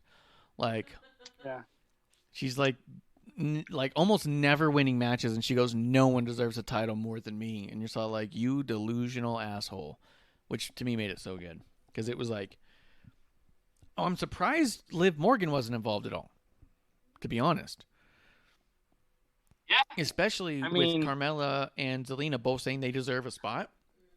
I thought this was exactly where we're going to hear Liv's music and go, whoa, whoa, whoa, whoa, whoa, whoa. Like, you guys, what are you fucking talking about? Here we go again. But it needed the return of Sasha, and that's why I don't think we didn't get Liv. We haven't seen Liv since Money in the Bank, right? Yeah. She was really counting on that Money in the Bank, and now she's losing her fortune, and she's probably lost the house. She'll be partnering with Corbin soon as they both hold up signs and tin cans. They're holding up the sign on the corner together. Mm-hmm. We'll wrestle for food. But yeah, so Sasha Banks comes back. That was cool. Sasha's back. She hugs Bianca, and then you go, oh, I wonder how long this is going to last. You know, they're going to build towards SummerSlam maybe? 100%. And yeah, we'll get into that. But yeah, it was dumb. Yeah. All right, so what was next? After that was the contract signing. Or no, after that was Reggie. Reggie, that's right. He's no longer Reginald. He's definitely Reggie, and he's made it very clear between SmackDown and Raw saying, please stop calling me Reginald. I'm Reggie, and I'm slightly less French.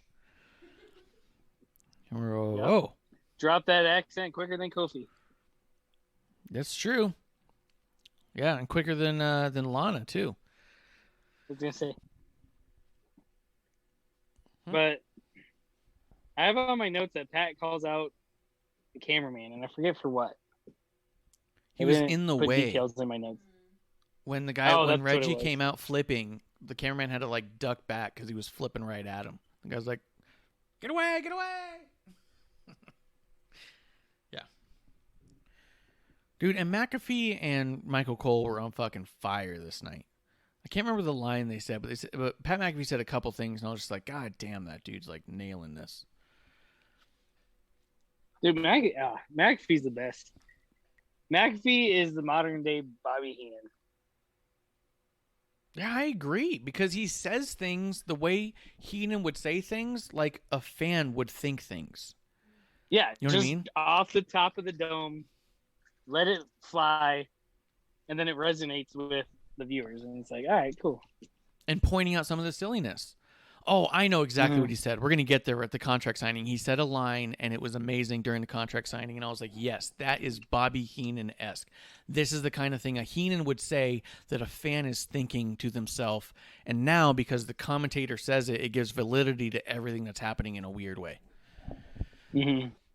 So, yeah, what'd you think about, though, Reggie versus Gable? I mean, it was all right. Like, it's cool to see Reggie in the way he moves. Yeah. But, you know, it's the only thing that's kind of weird to me is all his 24/7 spots are sanctioned matches, which we haven't had in months. Yeah, but I'm kind of liking it more than it was before. Like, this is so much better than a bunch of people running around the ring for a second and interfering in a different match. Just give it its own match. Yeah. Well, but see, I wish they would announce that. Like, say it. You know, when he won it, he should be like, hey, you know, kind of like his promo on Raw where he's like, hey, I'm Reggie now. You know, just get to know me and, you know, blah, blah, blah. But I think if he would have said, you know, I'm bringing like actual matches to this and not just all the, you know, mayhem. Yeah. Like, I think it would have been better instead That's of just true. doing it without notice. Or if he just did both. If they did still some backstage segments during the show, then also had the match. Or at the end of his match, if he was literally being chased away. Like, instead of just flipping away, have him being chased and flipping away. And then you go, oh, so the race is on still. You know what I mean? Like, yeah, well, make it a combination of both. Thing, like, yeah, and that's what I was going to say is, you know, show him backstage and flipping off, maybe not the Titantron, but, you know, different things back there, props, you know, back and forth. And, you know, like you said, showing him escape. Yeah. And then, all right, I got a match now. Now it's sanctioned. You guys can't mess with me. Yeah, 100%. Dude, you know, I just realized, too, on our topic from earlier about Ric Flair possibly going to AEW, Sting also is a guy who does almost nothing every week. He literally stands there, doesn't say anything, stands ringside, doesn't say anything, walks around slowly, and that's it. Makes one appearance a week. He's getting paid crazy money. He has snow. They got rid of the snow. There's no more snow. No snow. Snow no. No snow? So, yeah, no snow. It's because it's summer. Winter's not coming yet. Yeah, you gotta wait for fall. But yeah, so another reason why Ric Flair definitely would want to go there. I can be on TV and do nothing and sell T-shirts. Yeah. But you just hear a random woo from the back. Yeah. Woo. Flair must be here. What else happened? What was next? The contract signing. Okay, so this contract signing was for Finn Balor and Roman Reigns for their match at SummerSlam. Roman talks some mad shit. Balor talked a little bit of shit. Roman signs it. I don't have what they said. I don't remember what they said. But then Corbin comes out and beats the absolute shit out of Finn Balor, hits him with a chair, throws him over a wall. He comes sliding in, and he goes, maybe I'll sign this summon a bitch. Picks it up like he's going to sign it. John Cena comes running out, says, you can't sign me. Fucking beats the shit out of Corbin, throws him out, and then signs the form, puts his name down, signs it, and goes, how about that? Believe that, bitch. And walks out. This was immediately followed up by Paul Heyman in the back with Adam Pearce and Sonya Deville, who Paul Heyman's like, well, clearly you can't use this because his name's not on it. And Sonya and Adam were like, I don't understand contracts. I don't think this is an issue.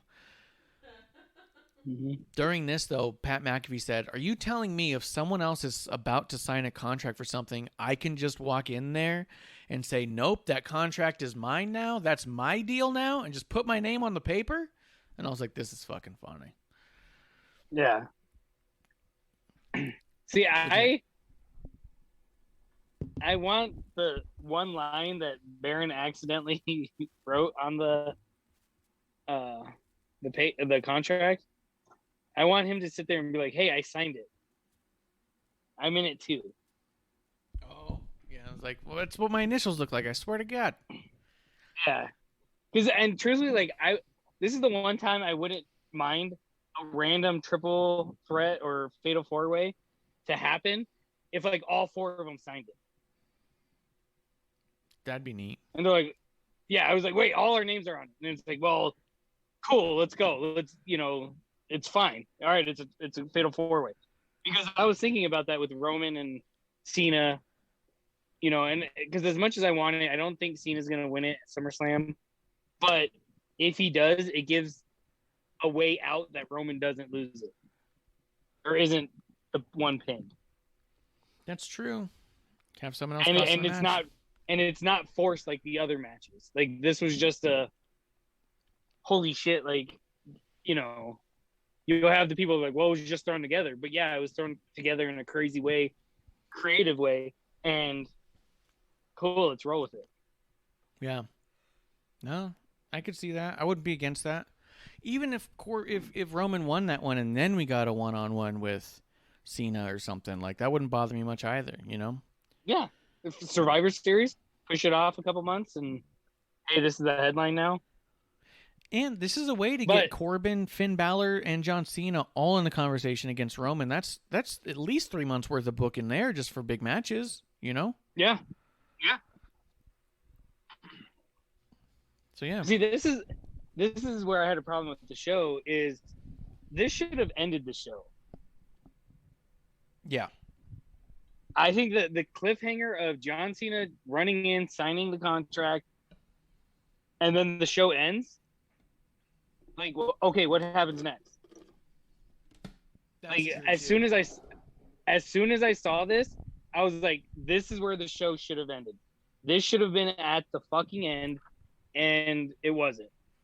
Instead, we got the shit show that we did that everyone saw a mile away. That's true. Everyone saw it a mile away, and then on top of that,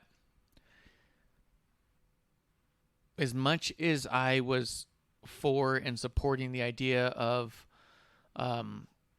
Sasha Bianca main eventing a night at WrestleMania, I don't think for a second that John Cena versus Roman is less of a big deal than Sasha versus Bianca in a rematch. Yeah. Sasha versus Bianca 2 or Roman versus Cena with the possibility of the record-breaking run. Like, that's a hell of a lot more important, at least in my eyes, that I feel, than Sasha and Bianca. Yeah, 100%. And, I'm jumping forward a bit, but, they needed to slow it. Going into WrestleMania, Sasha and Bianca were just thrown together It's like go, go, go. There was no story, and they just built this up real quick. Like I don't think they should have still put it like Sasha and Bailey, but let them have a week at least where, hey, we're on the same page. We're friends. That's true. I'm here to help you. Instead of just the immediate turnaround, like I said, that everyone saw a mile away. Yeah. I mean, even McAfee had said it on commentary. Bianca should look out for Sasha, Yeah.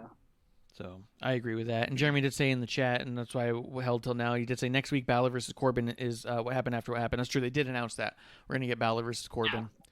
Yeah. But, I agree. This is probably where it should have ended. And that other stuff with Sasha Bianca just, quite frankly, was not as jarring or as important as the idea of Cena coming in and signing a contract his name wasn't on.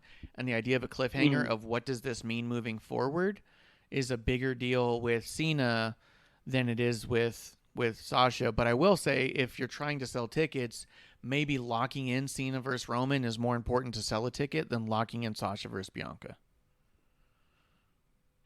But you leave the cliffhanger, and it's not even selling tickets. Like everyone, as soon as Cena came back and said, "Hey, I'm going after Roman," everyone knew it was going to get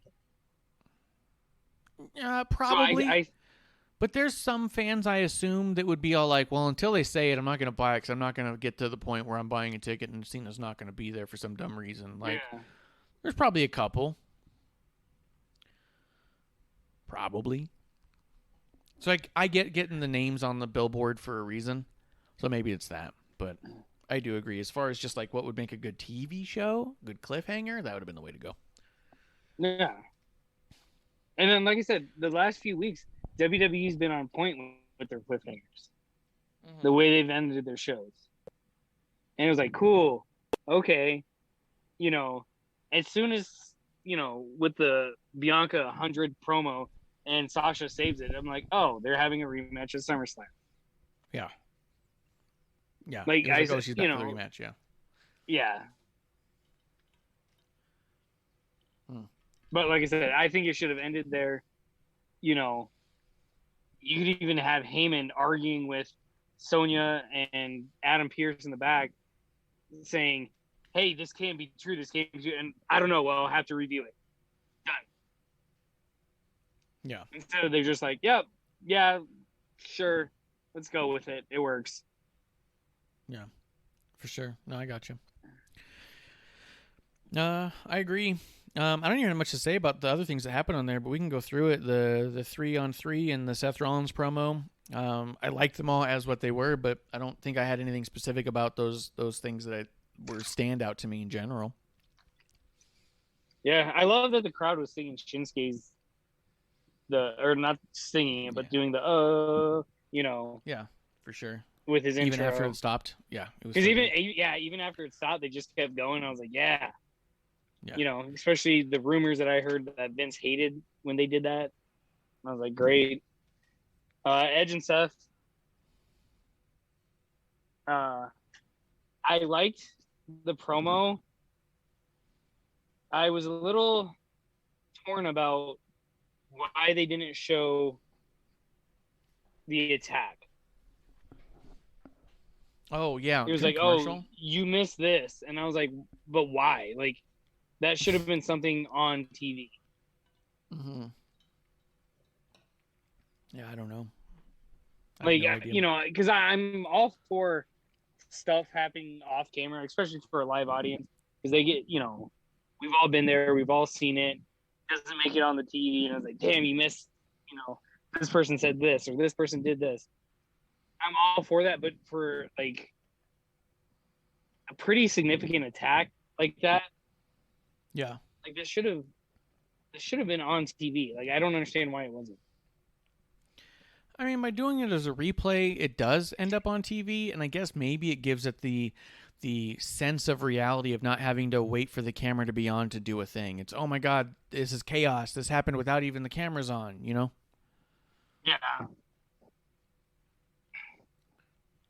So but and like I said, I'm okay with that. But to me, with the storyline, I think it pushes it further than it should have, like I said, it should have been on TV. Like a little attack here or there. This happened, but it was like a brutal. Wasn't chairs involved? That's true. I mean, like I said, from Devil's Advocate, it gives it a quote sense of realism, but as far as like an unexpected, yeah, because there is a certain sense of phoniness when everything waits to happen in the right exact way on TV, with the camera shot being exactly the right way, or like. Yeah. And this happens in WWE too, but on AEW, to me, it just comes out so clear as day so often that it's a little weird. They'll be looking at the camera in a certain direction, and the person interviewing also is looking a certain direction, and then someone comes and attacks them from that same direction, and it's like this surprise, and you're all like, how did no one see that? Like, you know what I mean? So it gives it like this slight sense of like phoniness that you can forgive pretty easily and say, okay, all right, well, it is what it is, right? Like Shawn Spears and Sammy Guevara did that a bunch of times. Or even how Shawn Spears put his hand up before the chair hit him in a way to block the chair. And they're like, oh my God. And you're like, it's a little bit much. But if you do it this way, it's all like, oh my God, it was the heat of the moment and all that stuff. You know what I mean? Yeah. But that's not to shit on anybody. WWE does it too. I just don't have an example off the top of my head right away. But people run in and you just go like, why'd they wait for that moment? Or even something, because somebody brought this up about Sasha, so I'll throw it out here too, because again, I'm not trying to just shit on AEW. When Sasha came back and did the run-in to save Bianca, her music played while she was running out. And someone's all like, so you're telling me that the truck was aware that she was going to come out before she came out? Like, and yeah, I get that. There's that production thing of like, boom, the music hits, then seconds later you see them. And I suppose like, maybe the thought is they're running by the board on the way out, and the person's like, oh, hit their music, but it's a stretch. You know? Well, see, and I've always hated that the music hits on a surprise like this. Mm-hmm. If all of a sudden you hear the crowd cheering, because how many times back in the Monday Night Wars, when we were just so invested, where you would be watching a match and all of a sudden you hear commotion in the crowd and you see people looking down the ramp and you're like, what the fuck's over there? And then all of a sudden you saw somebody and you're like, holy shit. If they did that with Sasha without the music playing, cool. Like that was unexpected, 100%. Yeah. No, I agree. And I think Stone Cold that happened with the most, because his glass would shatter and the crowd would just lose their shit because they hear the glass. And I think that just kind of set a precedent of like, oh, play their music first. And you're like, no, it was the glass thing. And Stone Cold also marched out there. He never ran. He was always marching out there like he was doing a thing. Almost like he might walk by the truck and be like, you better get my music ready, son. Yeah. And then he just comes stomping out there slowly like, oh, yeah, you're goddamn right. I'm here to mess shit up. Like it almost worked for him because of that. But these other people sprinting out there, and their music starts, and you're like, eh. So I'll give you that. Anything else on SmackDown that we didn't talk about? Just the main event. Obviously, I wasn't interested in it at all. We talked about the turn. Anyone, could see that coming. And to me, the biggest takeaway I took from it is it made Bianca look really stupid. Bianca looked like an idiot. Dude. And that's why I think at least a week slow play on this instead of, holy shit, Sasha came to save the day. Holy shit, she did this and she turned on you. Like the last time you saw her, you beat her. So now all of a sudden you're putting your 100% trust in her and she turns on you. Like that makes you look like a fucking idiot. So playing devil's advocate on that one, they did win the ESPY award this year for best WWE moment with their thing, and they were up there getting the award together and hugging and smiling and all of that. So you could stretch it, or is it not? Because they did mention the ESPY awards. They did show them winning the awards. They didn't show them pictures hugging, but they did mention that it happened. And when Sasha came out, I do think one of them said they haven't seen each other since the ESPY Awards or some shit. So I'll say I'm stretching it like taffy to make it stick. But you could say that Bianca may have thought it was water under the bridge because of the ESPY Awards. However, the character Sasha was playing nice to get her award because she thought that she was really the one behind it and carried Bianca and all that, blah, blah, blah. You know what I mean? Yeah. But that is stretching it. And I'll say that, admittingly, that I'm stretching it just because the AEW fans will stretch shit to make it work, and they won't admit that it's a bias and you're stretching it. And I'm admitting I am biased and I'm stretching it to make it work. Yeah. No, I mean, I can kind of see it, I guess, but I don't know.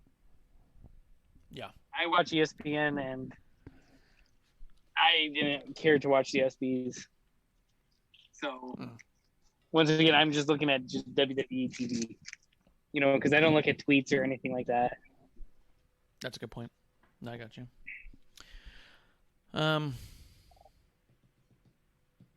Yeah. No. Oh, so here's the thing I want to ask you too. As much as I thought everyone there was doing pretty solid, did Selena stand out to you as? To me, I don't think she was performing on the level of anyone else in the ring with her. She looked sloppy and not good. Yeah.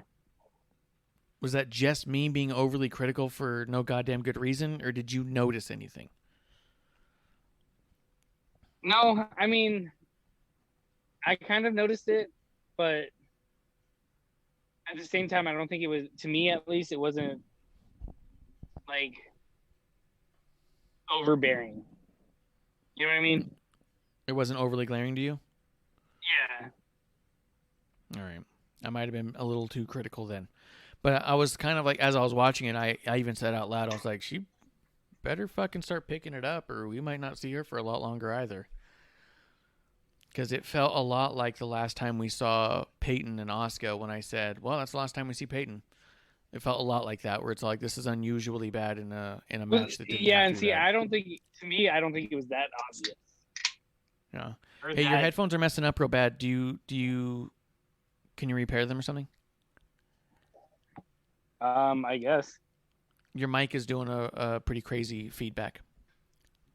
All of a sudden. All right. Yeah, I'll try and repair them. Hold on.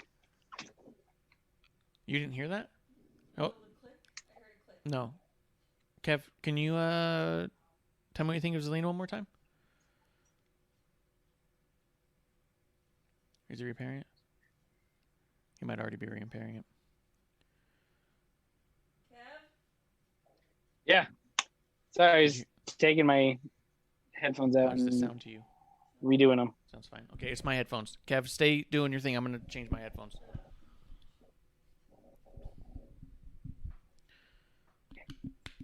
All right, I'm going to see about that. Nothing. Kev, you still there? Yep.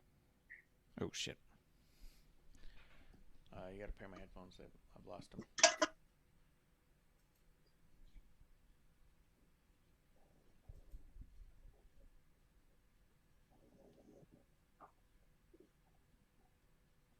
There we go.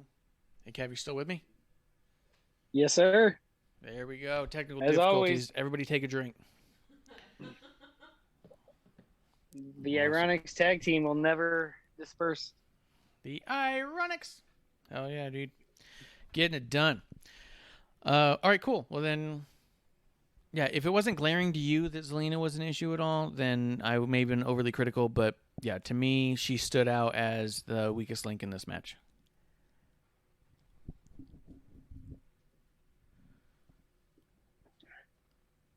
Yeah, I mean, like I said, it didn't, you know, when you compared it to the Peyton Royce being like, hey, this is the last time we're going to see her, like, I didn't see that at all. Okay, well, good. All right, good. Then I'm being overly critical, and that's on me. Well, if there's nothing else we got for SmackDown, Kev, you ready to talk about Raw? Yes, sir. Bringing out my Raw notes. On paper? Yeah. It's amazing. What else am I supposed to throw at my iPad? You're like an old man. I love it. Yeah. Oh, wait. So anyway, so back to pencil and shit. Did you see because McAfee tweeted it out too for being in Minnesota, the little Kurt Hennig pencil flip. Oh yeah. Like I thought that was the greatest thing I've seen in a while. Like just and like it just proves that he's like one of us. Oh yeah. He didn't do it himself, right? No, he did it on air when Cole was talking. McAfee did? Yeah. Oh shit! I gotta go back He and looked find it. like he's talking, and then Cole starts talking. He looks at his pencil and he kind of like he studied it for a minute and then flipped it and then grabbed it. And a couple fans tweeted at him saying like, "Hey, did you do that for Kurt?" And then McAfee tweeted out and like, "Yeah, I had to pay respects, in his state and stuff like that." Like it was great. That's so dope. That's awesome. I'm gonna have to look that up. I'm gonna see it. Well, then let's talk about Raw, dude. Let's get into it. Yes, sir. Let's see. Raw opened up with Bobby Lashley and MVP coming out, cutting a big old promo, whipping another promo out. And then Goldberg comes out because MVP just keeps talking some shit. He's like, oh, fuck that Goldberg. He's a dick. And Goldberg comes out and is like, who's next? You're next. I'm next. Is what I got out of it. NXT's next. Yeah. Yeah. Because that was the thing that was confusing about the previous week when Goldberg runs out there and he's like, I'm next. And I'm like, wait, you're just shitting on yourself. Yeah. With the way your shit works, you just shat on yourself. Like I was so confused by that. It's like, did you not know that the person who's next is the one who's losing next? Is that like, did you not? Yeah. Like you invented it. How do you not catch it? Yeah, 100%. Yeah, it was a little off. Yeah. So they went there back and forth, and then Goldberg goes out. He says what it do to his boy Gage, who we have not seen since he was a chubby small kid. Now he is a young athlete. Fucking kid's big all of a sudden. Yeah, he's twice the height and half the weight, but he does sports. So in one of the Goldberg, like, it was like a Goldberg Chronicle or 24, he was getting ready, I think, for his match against Drew, and it showed him training with his kid, and he talked about his kid's in sports now, and he does this thing, and so, he's like, oh, Gage keeps me young, he keeps me wanting to fight for it and all this stuff, and you're like, cool, I get that, like, that's dope. So his kid looks like he's in good shape. And then Bobby Lashley comes out and goes over to him and says, hey, I'm going to put my thumb up your old man's asshole. I'm going to... What? That's what I heard. That, Kev, you heard that, right? That's what the closed captioning said. That's what it said on closed captioning for sure. He's all like, you know why you're named Gage? Because I'm about to gauge your old man's butthole with my thumb. Look at this thumb. And he fucking holds it up, puts the thing around 12 it. gauge. Yeah. He's like, 12 gauge. And so Bobby Lashley says, I'm going to gape your old man. And then he gets up on the turnbuckle. He starts celebrating. MVP comes over and says, I'm going to stick this whole cane so far up his asshole it comes out of his nose hairs. And Gage is all like, yeah, I believe that. You guys are tougher than my old man. He's a little bitch. Then Goldberg comes back. He gives the weakest spear I've ever seen in my life to MVP. He was super trying to take care of him, which I appreciate. Dude, but he yeah. Like, you ever seen those videos online of people like trying to scam like grocery stores for falling? Yes. And they like kind of crouch down and sit down and be like, oh, my back. Like, that's what that spear reminded me of. Yeah. He looked like he hugged him, leaned down, and did sort of a slow double leg takedown. It was rough. It was really bad.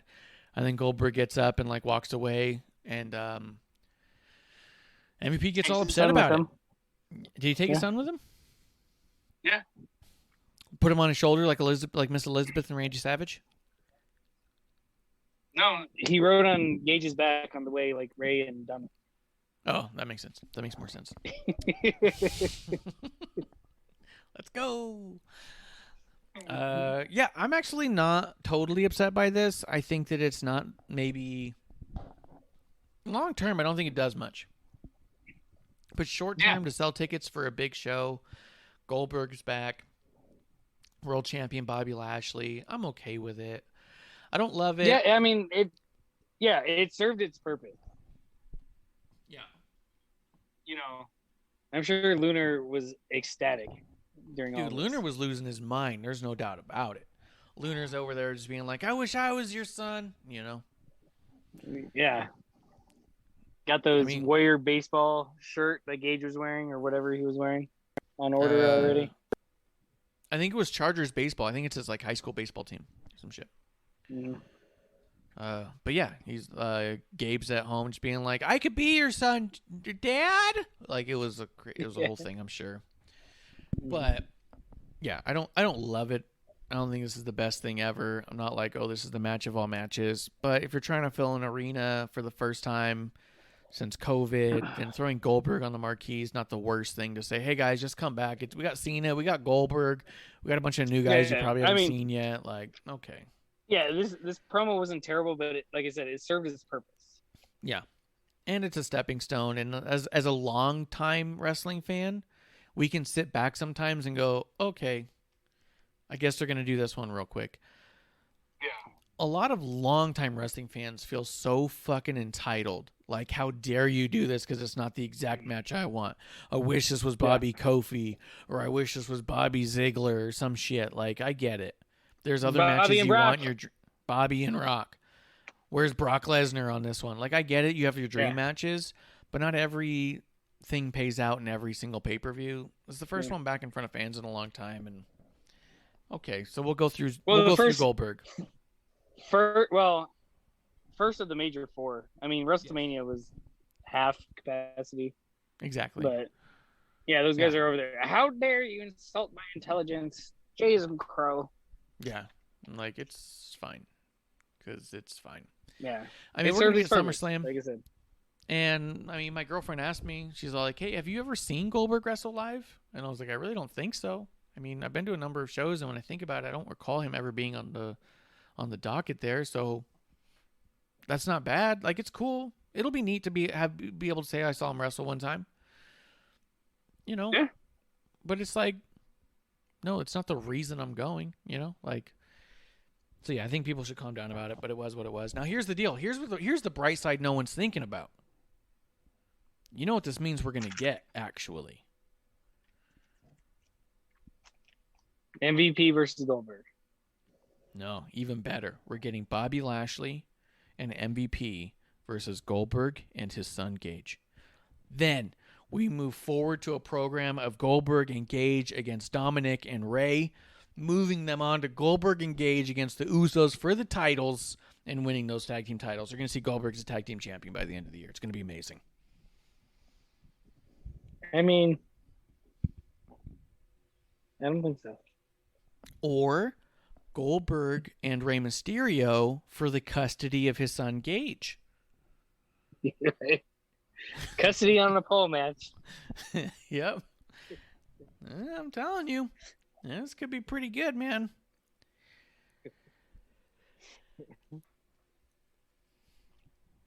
But all right, and then after that we had what, Drew McIntyre versus Veer and Shanky.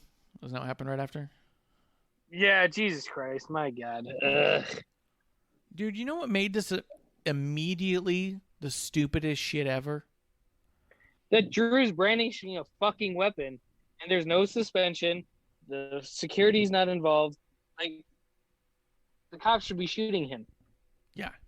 He's literally threatening people's lives with a giant sword that we've established is over 5 feet tall because Sarah Schreiber was standing right next to it, and it was like almost as tall as her, and she's like 5'2". I did like that Jinder said sword as well. I wrote that down in my notes. Jinder says sword. And I was like, oh, Jinder's a fan of the show. Drinking Buddy Jinder. Cheers to Jinder for tuning in to the old sword. Yeah. Him and his sword. I was like, hey. Yeah. Friend of the show, Jinder Mahal. Proof's in the pudding, buddy. It's all right. A lot of people like to come hang out and have drinks. We got Bruce Pritchard, who clearly always watches. Jinder Mahal apparently never misses a show. And it's also funny because we put over Jinder every chance we get. We're like, But big the other thing, Jinder marks. Yeah, big gender marks. Marks. Marks. Yeah, or The modern Markals. day Marks. Yeah. The other thing that they did early on that made me think, okay, this is going to be fucking stupid, is on his way out to the ring, Corey Graves says, "No man can defeat two men on their own. This is an impassable task." I know. Oh, I lost my shit when he said that.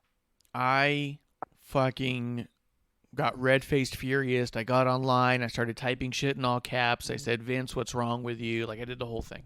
Mm-hmm. Your blood pressure rose. Blood pressure through the roof. Piss and blood. But it bothered me because wasn't it 2 weeks ago that Bobby Lashley defeated Shelton Benjamin and Cedric Alexander in a handicap match? Yeah, but the other thing is that Drew's in a handicap match like every month. Drew's always in a handicap match.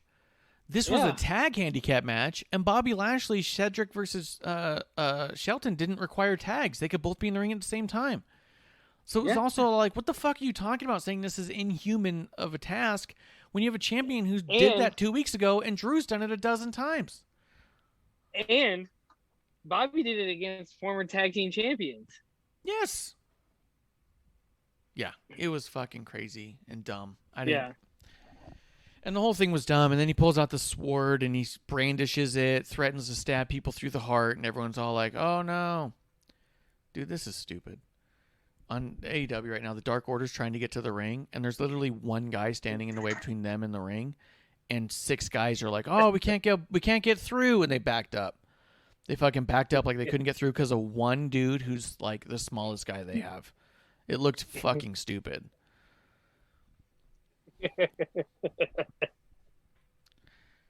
One guy's holding back 7 dudes, and it's not even like a ref. It's not even official. It's one of the other wrestlers, but it was the smallest wrestler in the whole crew there. So stupid, dude. So see, they're just trying to compete with Drew 2 versus 1. Yeah, they're trying to be like, "Oh, he's outnumbered." Yeah. Yeah. That's their next champion, whoever that guy is. Yeah, that dude, he's the champ next. Mm-hmm. I don't know. So yeah, this whole thing was dumb. It was stupid. Then it had a whole promo with Drew again afterwards. There's too much Drew, and they've given us easily 3 times less Drew than we had even a month ago, and I think it's still too much Drew. Just do the match and move on. Yeah. Well, my thing is, WWE suspends people for shit. Like, he brought a sword to a ring, threatening people with it. The Equalizer, Angela, that he named after his fucking mother. Apparently, the day of the show. Fuck, I hated that dude. Yeah, like, he named it after his mother. It's like, but why? Yeah. Why? Like, I don't know. It's not his. Marsh knows my mom. If I named a sword after my mom, she'd kick my ass. That's true. She beat the shit out of you, dude. Yeah. She'd be like, "Really? Let me see it," and then she would slap you in the fucking mouth with your own sword. Yeah, just whap. Oh, Ma! Sorry.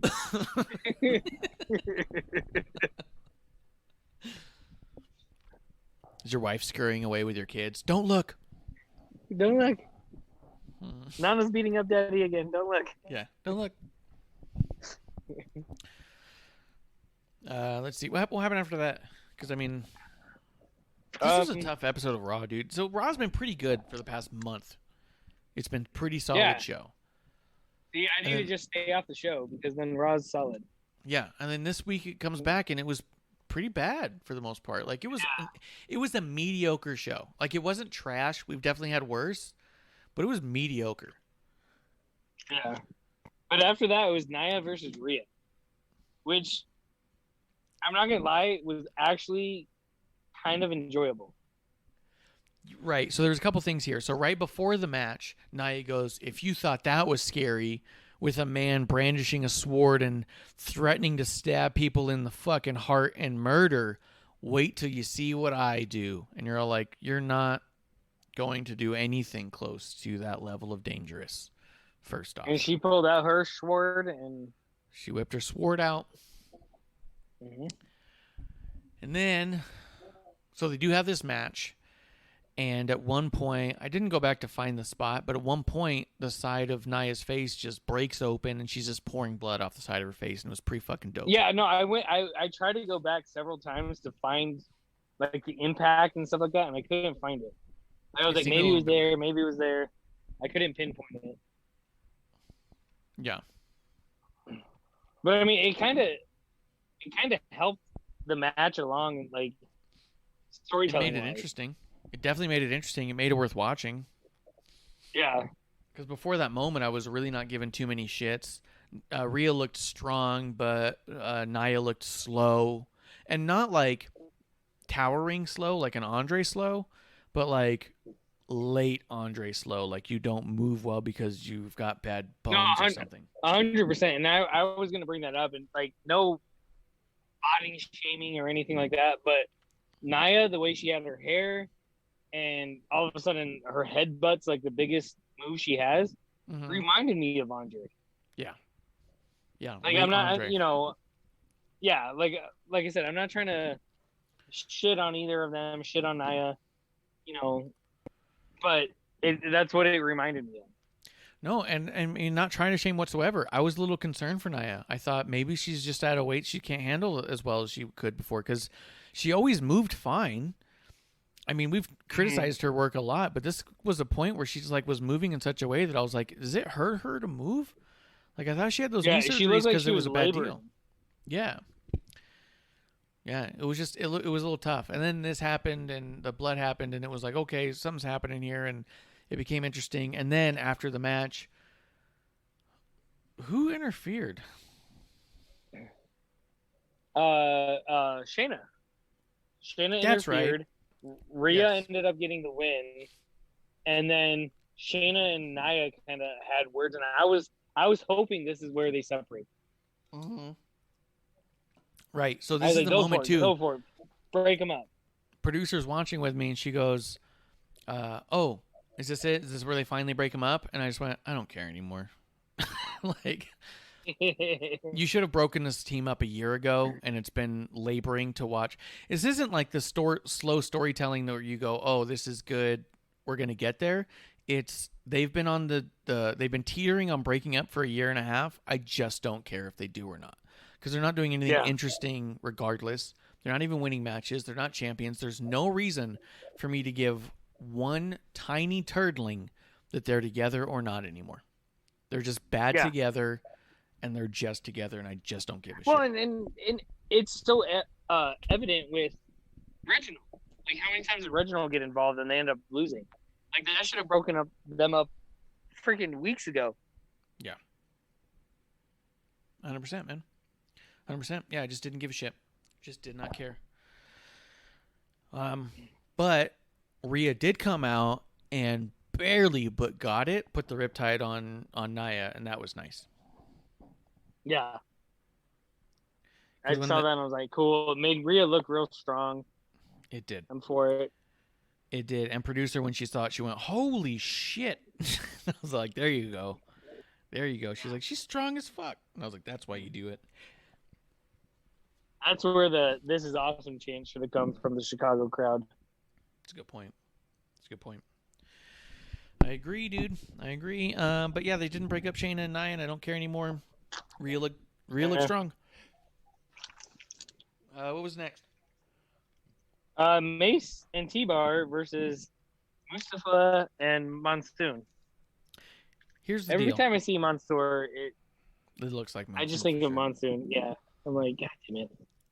These four guys in the ring a couple weeks in a row doesn't bother me. These four dudes are all fucking great, and they're all getting better every time. Yes. I love that they're out here doing this. Yeah, and truthfully, I like that Mason T-Bar won. I wish they went more in on the retribution thing, and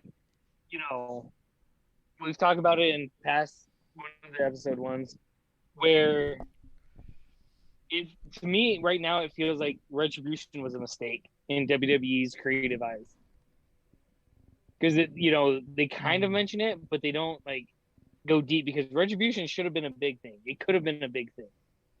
And That's true. you know, for them just to sit there and be like, "Oh, Mason T-Bar, oh yeah, they're familiar with Mustafa." No, he's the one that gave him their fucking name. That's Dio Madden and Dominic Dijakovic. Fuck. That's a great point, because they did say at one point, they go, because they were beating off Mustafa Ali, and Corey or Byron made comment of like, oh, they're beating off their former teammate, but they didn't say much outside of the idea of just being former teammates. You're right. They didn't say like Retribution did this and that, and he's even the one who bestowed their name upon them like a mark of evil. Like, you know what I mean? Like, you could have really dug into there, because the whole point of giving them those names was to get them prejudice and to get them frowned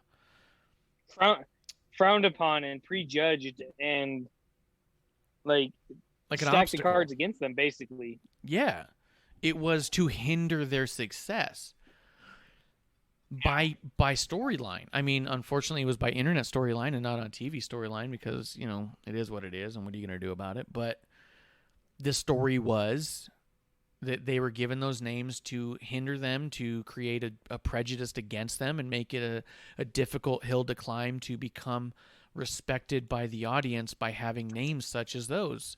They've already broken away from the masks, but not the names. Like, you could easily run with a story there where it's their former teammate, the one who named them, to give them an obstacle to get through, and they've only gotten partway through. They've torn off the masks of Retribution, but they have not stripped themselves of the names bestowed upon them by Mustafa Ali. I wonder if they still feel respect towards the man. You know what I mean? Yeah. Anything. And that's why I say, like, I think WWE looks at Retribution as a failure, because a lot of times failures they don't like to acknowledge. And when they're not acknowledging the storyline that was Retribution, and just like, oh yeah, they're familiar with each other, it's like, well, that's true. You know, you guys had a big storyline, and like I said, it could have been huge, but you guys cut it short. Yeah, 100%. That's a good point. Because at first I was like, oh, that's cool. They're mentioning that they were teammates. But you bring up a bigger point. You fucking gave them those names to be a dick. Yeah, exactly. Like, to control them. And yeah, they missed the mark on that one for sure. But I like that they're wrestling. I like that they're doing a thing. I wish that they dug in their heels a little bit more on this story of, because then you get people invested in it for sure. You know what? Retribution sucked, but they are really hanging on with those names for some reason.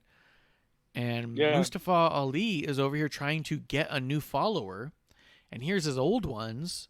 Why isn't T-Bar and Mace coming up to Mansoor and being like, he's not what you think he is. Trust us.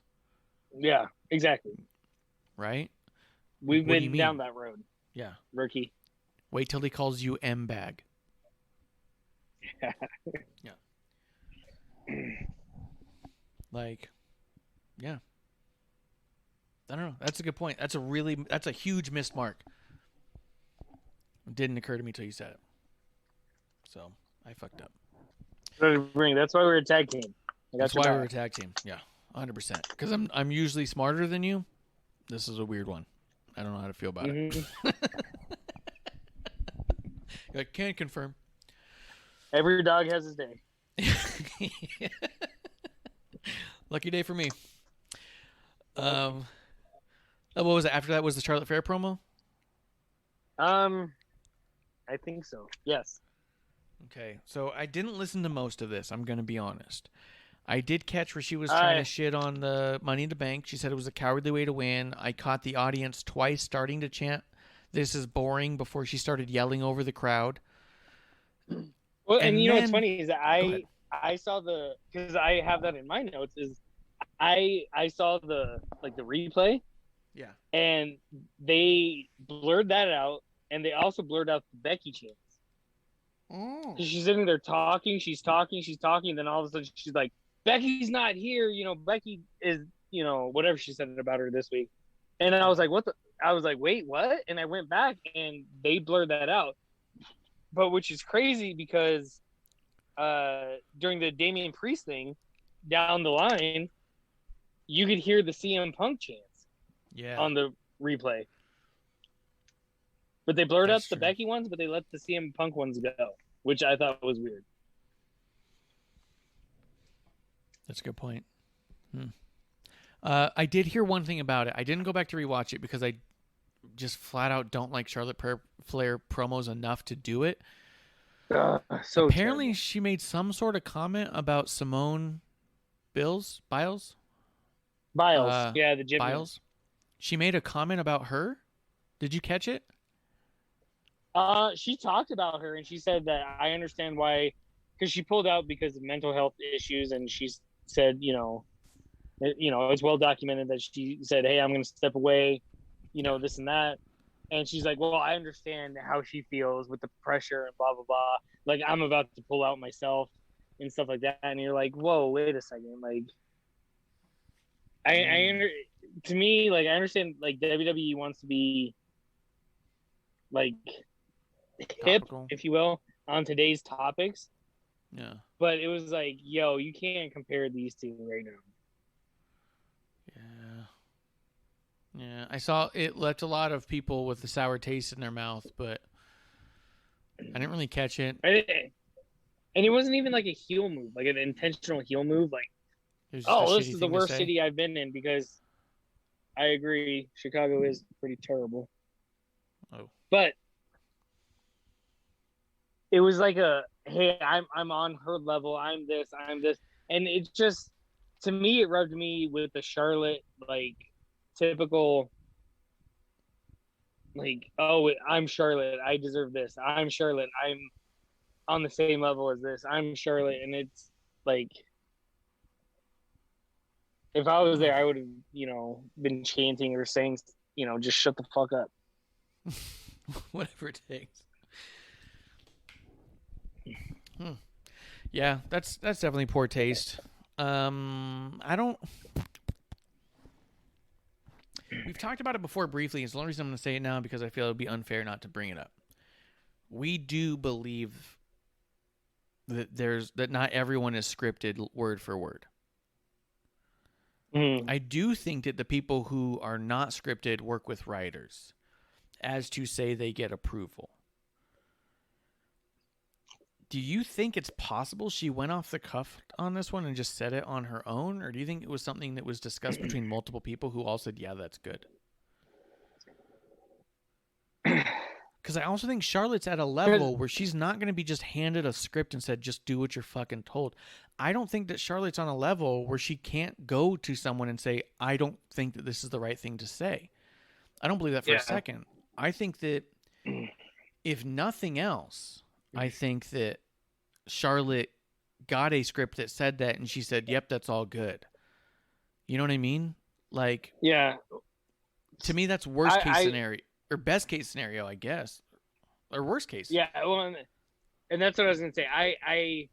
I hope that she kind of went, off the cuff and ad-libbed and just went with it, because if that passed through,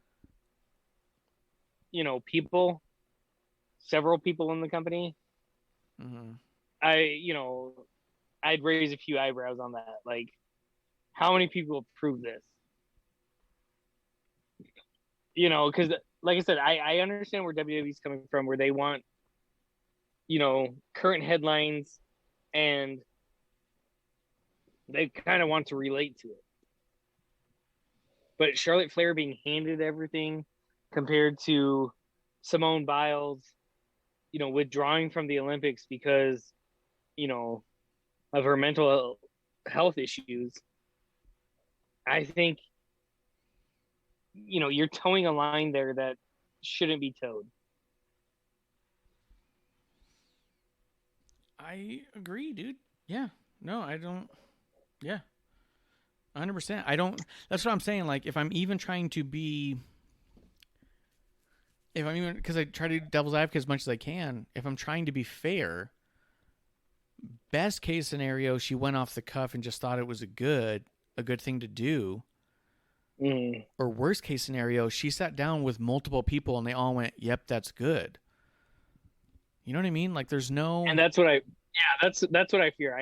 I hope, like I said, multiple people didn't agree and be like, yes, this is the best avenue. Compare your hardships, with everything that's handed to you, to somebody actually suffering from mental health problems and, withdrawing from the Olympics. Yeah.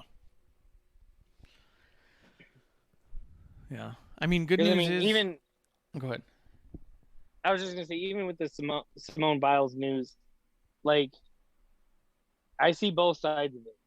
Like, I understand where people are coming from. They're like, yo, just perform, do this, do that. And I can see her saying, hey, like, I need to take a step back. The only thing that I can say with the latter is the timing was bad. You took a spot from somebody else working their ass off in, trying to make the Olympic team, and you took their spot, and then all of a sudden you're saying, nope, I can't do this. And I understand that's why they have alternates and stuff like that. But at the same time, if you go down the totem pole, there should have been an alternate. She took a spot from an alternate, even if it's just her going to Japan and competing in the Olympics, or being an alternate in the Olympics, not even competing. But I just think the timing was bad for her withdrawing. But on the other side, like, hey, the pressure's there. What's his name? Michael Phelps, arguably one of the greatest Olympians of all time, said he suffered from mental health problems. The pressure that they put on all these kids, because they're kids, they're young adults. The pressure that they put on them, he's like, yo, it's unreal. And it's like, yeah, I can see where she's coming from. I understand where he's coming from, where it's like, hey, you're supposed to do this. You're supposed to do this. If you don't do this, you have the world spotlight on you. I can see where it, becomes a distraction and a mental health problem. Yeah, and I can see how they can sit there and say, hey, I'm good right now, Especially her. She was given the whole, like, I mean, they've made documentaries already about her, about how she's the greatest gymnast of all time. Like, she went in there and they're like, oh yeah, she's the reason we're going to get a bunch of gold. Like, the pressure was on her above all. Like, she was hyper pressured to perform. Yeah. So yeah, the idea that you put that kind of against a teenager, and yeah, it's a bit much. So I get it. And yeah, as far as all that goes, early 20s at the most. Yeah, 100%. Like, so you put that pressure on me in my early 20s where I was at, I'm like, fuck. Oh yeah, dude, for sure. That's what I mean. Like, when I saw that she even pulled out to begin with, I was like, oh, that's a rough situation to be in for sure. I'm sure none of us even start to understand the pressure she's under. And 100%, and the courage just for her to step up and say, hey, like, I need a break. I need somebody, like, I need a teammate to step up for me, and like I said, the only, once again, playing devil's advocate, the only thing that I can see against her was the timing of it. Yeah. Like, hey, you took a spot from somebody that could have been performing in the Olympics, but that's it.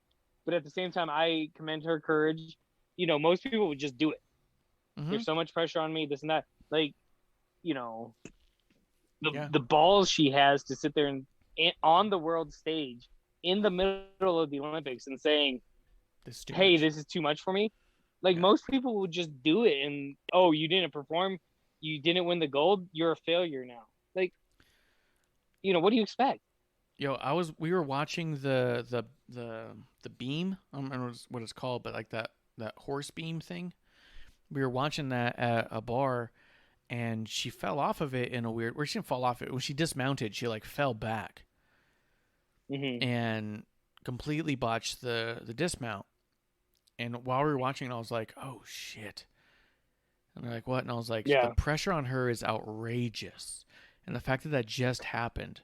And I was like, she would have been literally better off if her leg broke, because now she's got to answer for why did she dismount that way. If her leg broke, they'd say a freak accident, but now they go, why'd you fuck up? And I was like, it's so much pressure. And, bringing up the leg breaking thing is, in the '96 Olympics, one of the things I learned recently was Carrie Strug. Yeah. You know, the She broke her girl leg. that, you know, went out Perfect there 10. on, I don't think she broke her ankle, but I think she sprained it really bad. And she Yeah. went out there and did the last one. Yeah. Like, that was her last, from what I read, was her last gymnastics thing ever. Yeah. After that, the pressure on her, you know, it was half to do with the injury, but the other half was just straight pressure on her, and she never competed again. Yeah. And you don't want that for someone. So Yeah. it's definitely not the same with Charlotte. The good news is the person who took over for Simone in the floor exercise got gold, which I thought was fucking phenomenal because everyone's been looking at Simone for the gold stuff. So the fact that her second got gold, fucking phenomenal. And Simone came back and got bronze in one of the things, which I thought was fucking cool. So Yeah,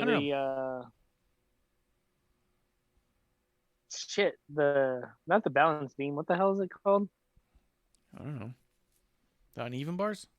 Yeah. No. I don't know. The floor. I don't know what it was. No. She came back for something. But either way, let's get back to wrestling. Whatever. Simone's doing great. She's brave. We appreciate her. We love the rest of the team doing what they're doing. And this is not the same. And for them to make that comparison, whether it be off the cuff or otherwise, is kind of unfortunate at best. Well, see, and this is, you know, real quick, another off-topic thing. But because Simone is so good, they judge her different. She's the only one. Remember when Tony Hawk did the first 900 in skateboarding? Yes. And everyone lost their shit. Like, holy shit, he did a 900.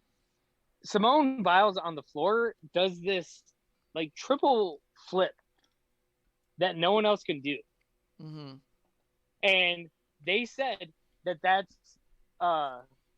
she can't do that in competition. Yeah. And it's like, well, why? And they said, well, you know, basically they said because no one else can do it. And it's like, well, isn't that the point of the fucking Olympics? Yeah. And I remember back in the 90s, the Winter Olympics, there was a French figure skater that, you know, just skating on ice could do a backflip on ice, on skates, and land it. Yeah. And they said that was an illegal move.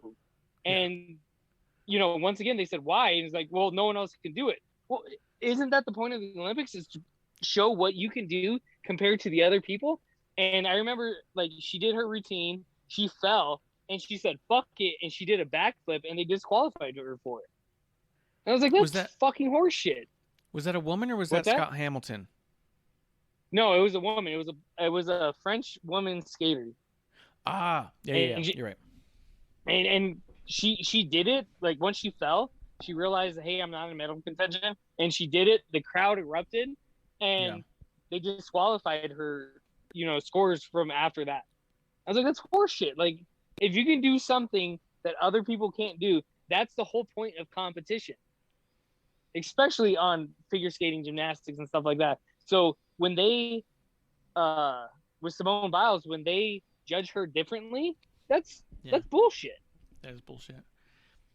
Yeah, because it's what makes you even more special, right? If you're so great that they literally have to name a move after you because it's so complex that no other human can do it, then what stage on earth do you get that's bigger to show your athletic ability than the fucking Olympics? Yeah, and then to me, you know, back then when I saw her do the backflip, the skater, I was like, I kind of lost a lot of interest in the Olympics. And then when it came up again with Simone Biles on her floor exercise, like, it's crazy. Like, she does this thing where she's like 3 times and lands it, and they're like, no one else has done that. And they're like, well, you can't do that in the Olympics. That's an illegal move. Fuck you. Yeah. You're now going to tell me that this isn't, you know, coming from a wrestling show, this isn't predetermined, or this isn't, you know, favored by any means. Yeah. And I could even see, well, I think that the thing that they lean on is that if someone else tried it, they could get severely injured. Like, okay, well, then tell them not to try it. Yeah. If you can't do it, you can't do it. That's the point of the fucking Olympics. That's the point of competition. Yeah. You know, that'd be like if they told LeBron James, well, you can't dunk anymore.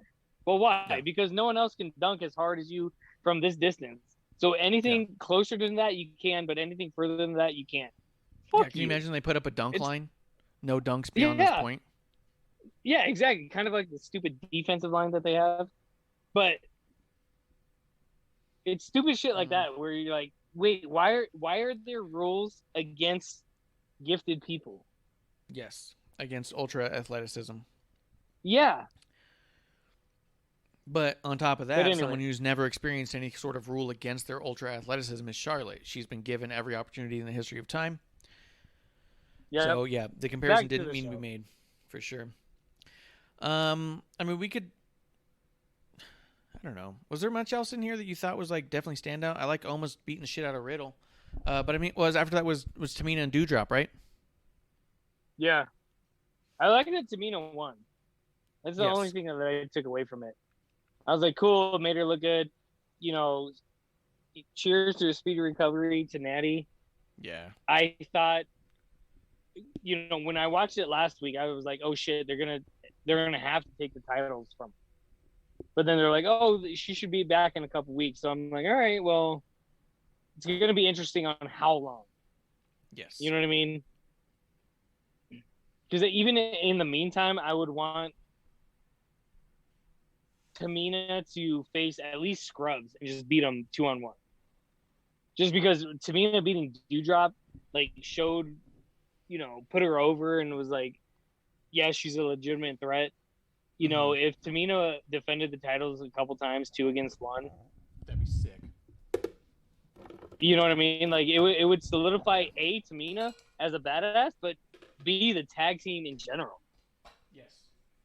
Because we said this before, putting Nia and Shayna together was like, holy shit, you put 2 of the biggest, baddest girls on the block, and, you know, who's going to beat them? Yes. So, like I said, you put Tamina 2-on-1 a couple times, go for it. Let's do it. And then it makes whoever actually beats them, because it's all like, holy shit, this team actually was so good they were able to defeat this. You know what I mean? Like, yeah. I 100% well, agree. and you know, going to the upstart with Shanti and Knox, like because as soon as Natty went down, I thought of them. I was like, holy shit, because to me they were on the fast track. You know, they beat them. They're supposed to earn an opportunity, for the titles down the line. And I thought of them immediately. I was like, holy shit, with Natty down, obviously you can't do the 2-1 against Tamina because then it would shit on them and bury them forever. But where else do you go with that? That's true. That's true. I liked all the Eva Marie and Alexa stuff. Dude, I'm loving the Alexa Bliss and like the Lily Lucian shit and all that. Yeah. I think it's so dope. Yeah.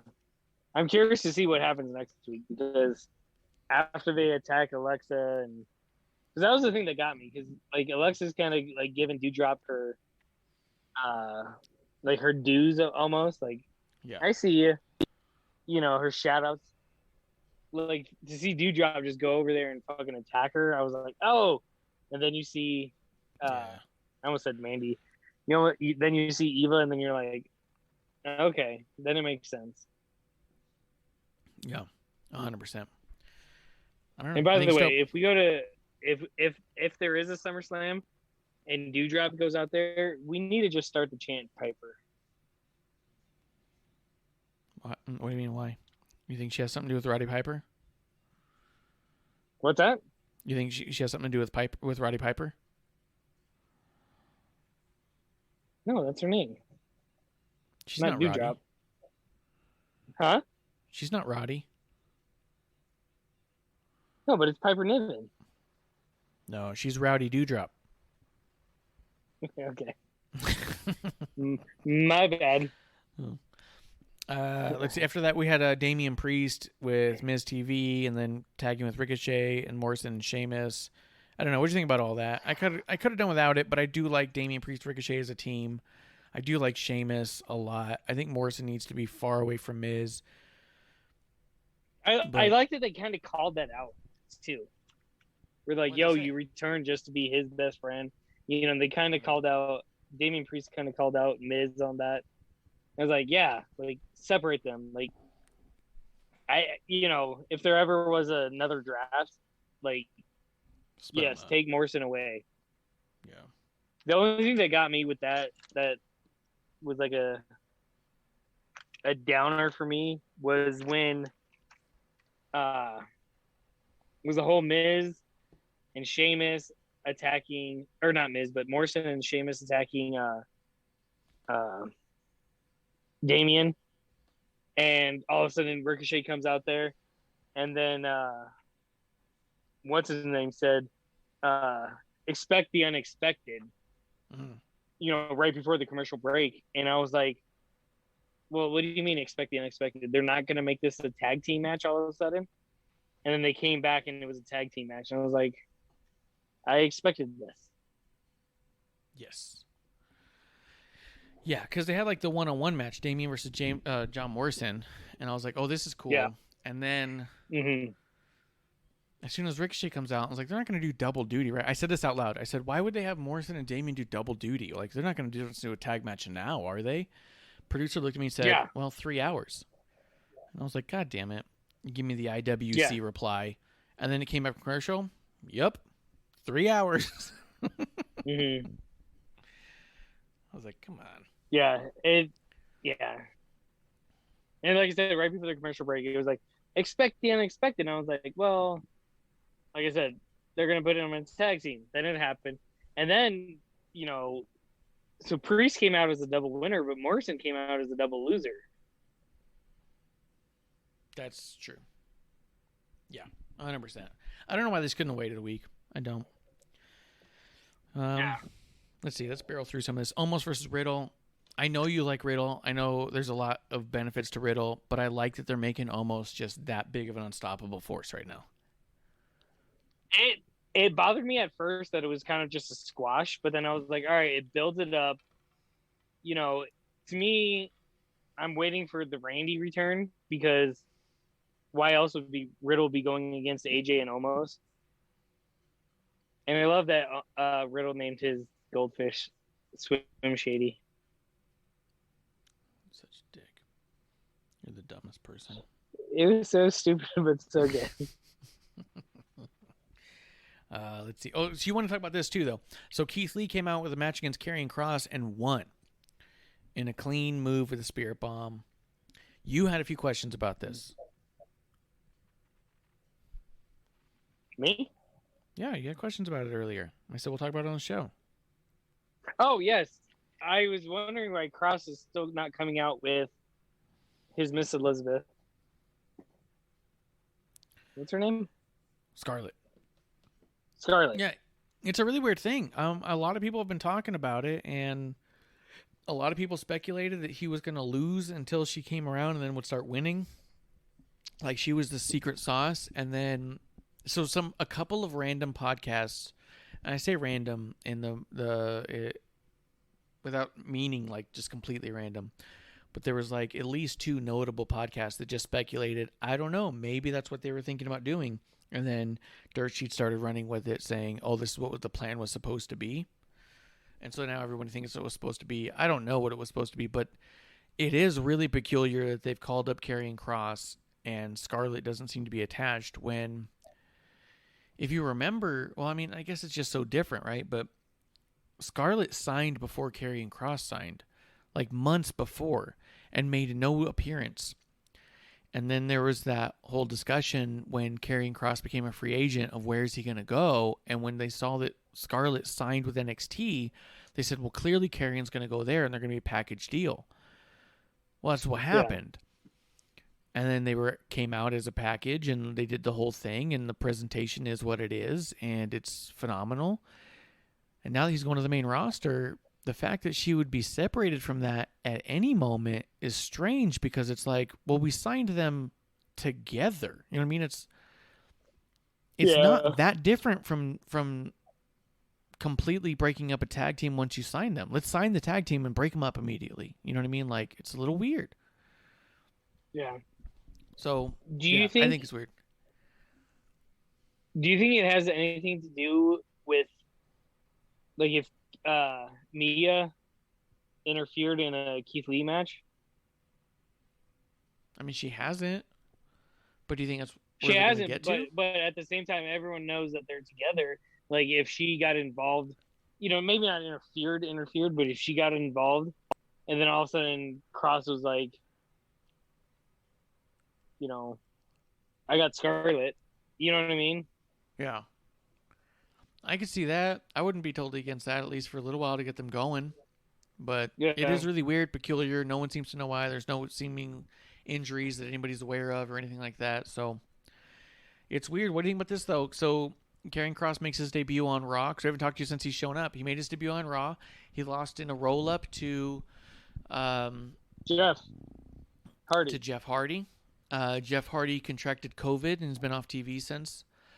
And then... Oh, is that what happened? Damn. Yeah. Some indie promoter mentioned it because it wasn't an indie promoter like wrestling. It was an indie promoter as in music.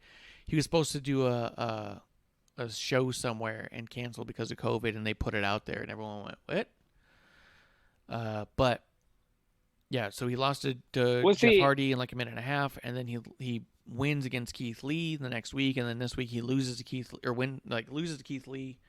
What do you think about all this stuff going on with Karrion Kross? Well, see, at first, before obviously I knew that Jeff had COVID, I was legitimately expecting when Hardy beat Kross, because this would go against everything that NXT and main roster has ever done, is I thought Hardy was going to challenge Kross for the NXT championship. And I thought Hardy was going to win and then go to NXT. That'd be awesome. Yeah, which I thought, I was like, holy shit, like, cool. Like, when they had the first, matchup, because as soon as Kross debuted, I was like, cool, who's he going against? And when he went up against Jeff, I was like, fuck, quit making him a fucking jobber. He's a fucking legend. Like, this is stupid. Then when Jeff won, I was like, cool. And then my brain just ran with it. And I was like, holy shit, Jeff's going to win the NXT championship, then go to NXT. Then all of a sudden, Jeff's the face of NXT. Like, this is going to be fucking amazing. And then, you just told me Jeff had COVID. So, but everything with him and Keith Lee, like, to me, it's cool because it's building up a rivalry. But at the same time, I don't know where you go with the NXT championship. I don't understand why you debut it. And it always sucks with the call-ups with the champion because they have to lose it or relinquish it or whatever. Yeah. But that's why I thought Hardy winning it, especially because, Raw's been underutilized. Not even Raw, just WWE's been underutilizing Jeff Hardy. And I thought, throwing him in NXT would be great. He can train the young dudes. Like, he'll still be a badass. Like, holy shit, this would be amazing. And I just don't know where you go with the NXT championship after this, because you can't keep it on the main roster. And I don't watch NXT regularly. I don't know if Kross is still going back and forth. He's actually in a program now with Samoa Joe, and Samoa Joe's challenging him for the NXT title at the coming up takeover.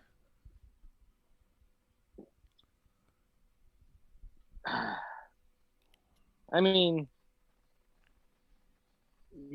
how do you not know the outcome of that? You know what I mean? If he's on the main roster, you can't have the NXT belt up there forever.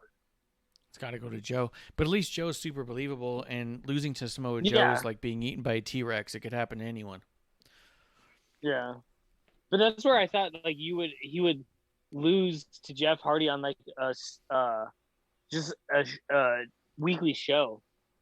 And then be like, well, I guess I'm done here. Now I'm going to NXT. Like, holy shit. So many eyes would switch or, start looking at NXT. And I was like, it was one of those win-wins where it's like, cool, do it. Yeah. No, that makes sense. Just Time is in the chat. He says, I can't wait to see if Randy hits an RKO on Omos. Can you imagine if he goes to hit an RKO on Omos and Omos just holds him up? Just stands Just there, fucking yeah. grabs him. It's Fucking like slams when him my down. boy's trying to hit me with an RKO, and I just grab him and hold him in place. Yeah. Be so dope, dude. It'd be awesome. Let's see. As long as he does the Kembe finger. No, no. So I don't hate everything that's going on with Karrion Kross, but I definitely don't get it, and I think it could be so much better. But I also feel that like in 5 years, no one's even been talking about this because he's going to be such a solidified star. You know what I mean?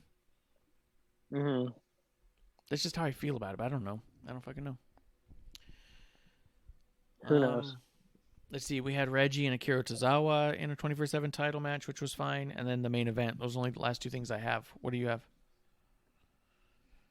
Yeah, just 24/7 spot, and then Charlotte and Nikki Ash. I don't like how they say almost a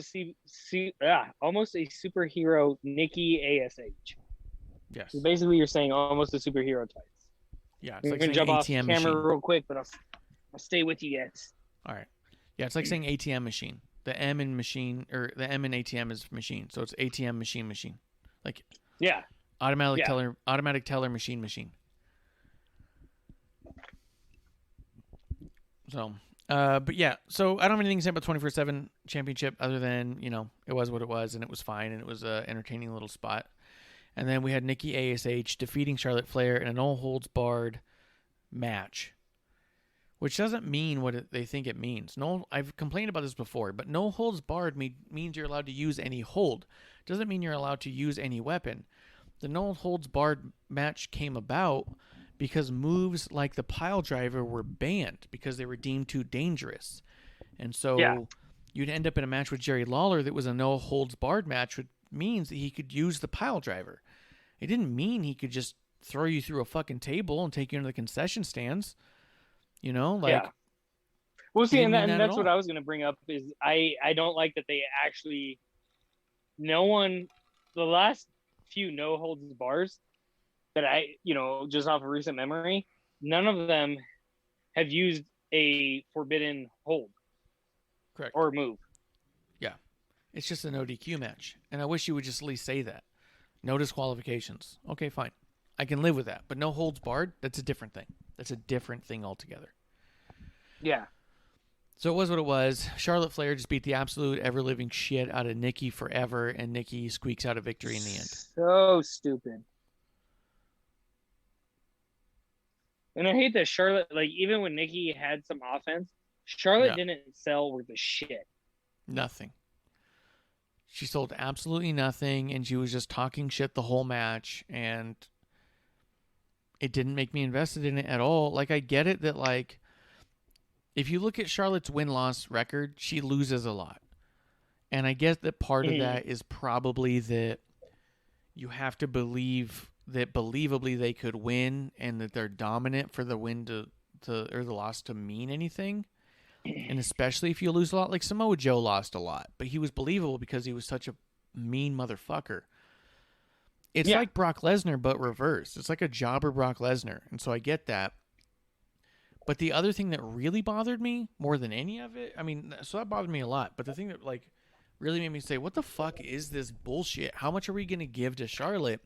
Is Charlotte speared Nikki through the barricade. And when Goldberg and Brock Lesnar speared through the barricade, it was like, holy shit, there's so much force and so much man there that it broke the barricade. Yeah. The idea of Charlotte, who's at the lowest weight of her career, not a negative. She just is. She's the leanest she's ever been. She looks great. Nikki's also 5 foot even and in the lowest weight of her career. She's in great shape. The two of them sort of bump into each other and it breaks the barricade. You go, oh, the barricade is just this weak little fucking flimsy thing I didn't realize. Yeah. Like, it was bullshit. Yeah, no. Yeah, it was. Once again, like you said before, like, the main events this week were fucking just, in my eyes, just garbage. Yeah. And, it it struck a nerve that the crowd in Chicago was sitting there saying, this is awesome, or doing the "this is awesome" chant. And I'm like, is it though? Or are you just excited that somebody went through a table? So Because what was the question? Charlotte not selling anything, it pissed me off because the commentators, there was a move where Charlotte hit the outside turnbuckle, makes this loud noise. You can tell Charlotte like hurt her hand or something like that from bracing her, or bracing herself, and she just like she's looking at it, like, ouch, this hurts. And then Nikki goes over there and she just smacks her. And I'm like, well, it didn't do anything. Yeah. You guys were making it seem like this was a pivotal moment where, Charlotte might have hurt herself, and she's just like, ouch, that hurt, and then smacks Nikki, and it's like, well, that didn't do anything. That did not help the cause at all. And it goes back because we've talked about it several times that people involved in Charlotte storylines don't come out on top. Yeah. Nikki's the fucking champion right now, and she looks the weakest in her career. Yeah, she's the underdog. Like, she's the underdog. And they keep saying that. Oh, the upset. How many times is the champion winning an upset? Like, I just don't get this. Hey, Charlotte's the greatest thing ever.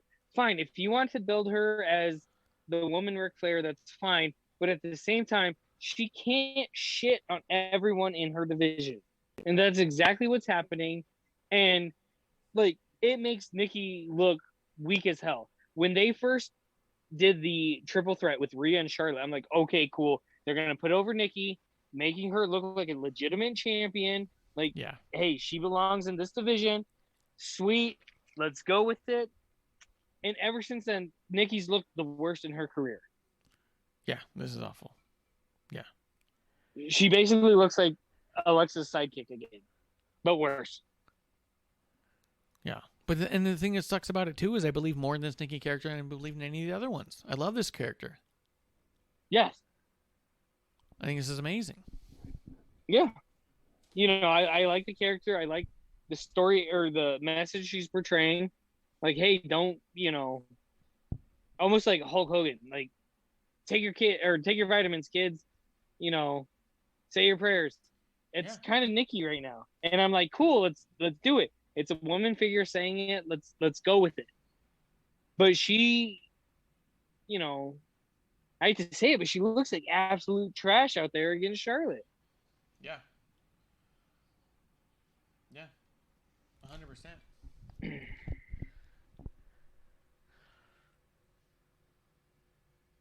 But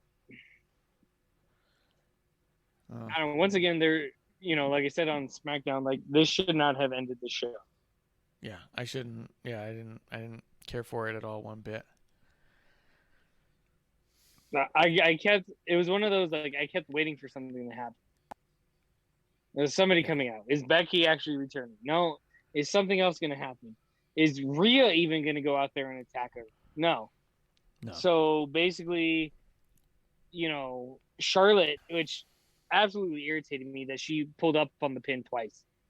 So basically, you're telling me you could have pinned the women's champion twice, and you pulled up saying, no, I just want to beat her up.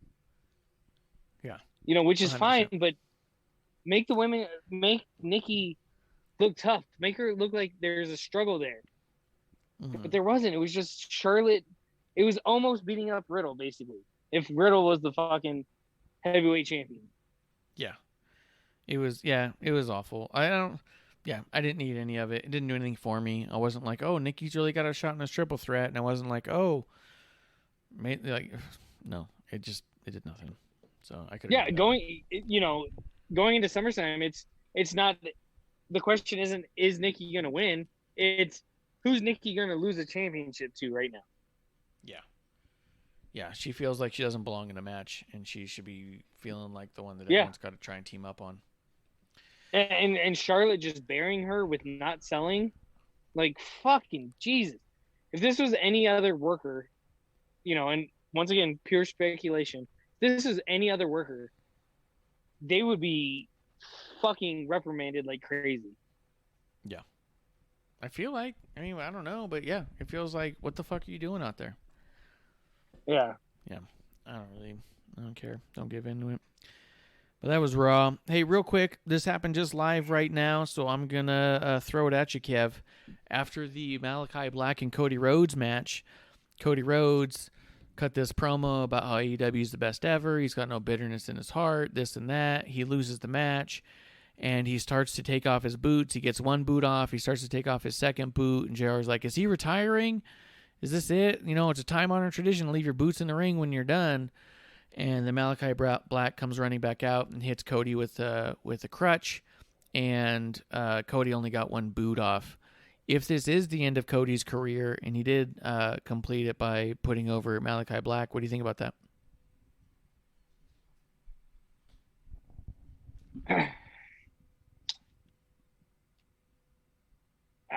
I don't know. I just don't get it. Like, it raises more questions than answers. Yeah, I feel like it's not like a buttoned-up story by any means. I feel like that they're going to have a match at All Out, maybe make it a retirement match. But yeah, but at the same time, like, I don't know. It just seems to me that, like, if Cody would have intentions beforehand, not just like, hey, sporadic retirement. Yeah, I'm taking off my boots. It seems a little out of place for sure. And the other thing is, I've watched quite a few retirement matches, and truthfully, I don't remember anyone taking their boots off in the ring. Yeah, me neither. I think it's an old territory thing, I think it's before it was really televised much. Yeah, because I've seen other things left in the ring, but never somebody's boots, which would make sense. Like, you hang up your jersey, you hang up your boots. Cool.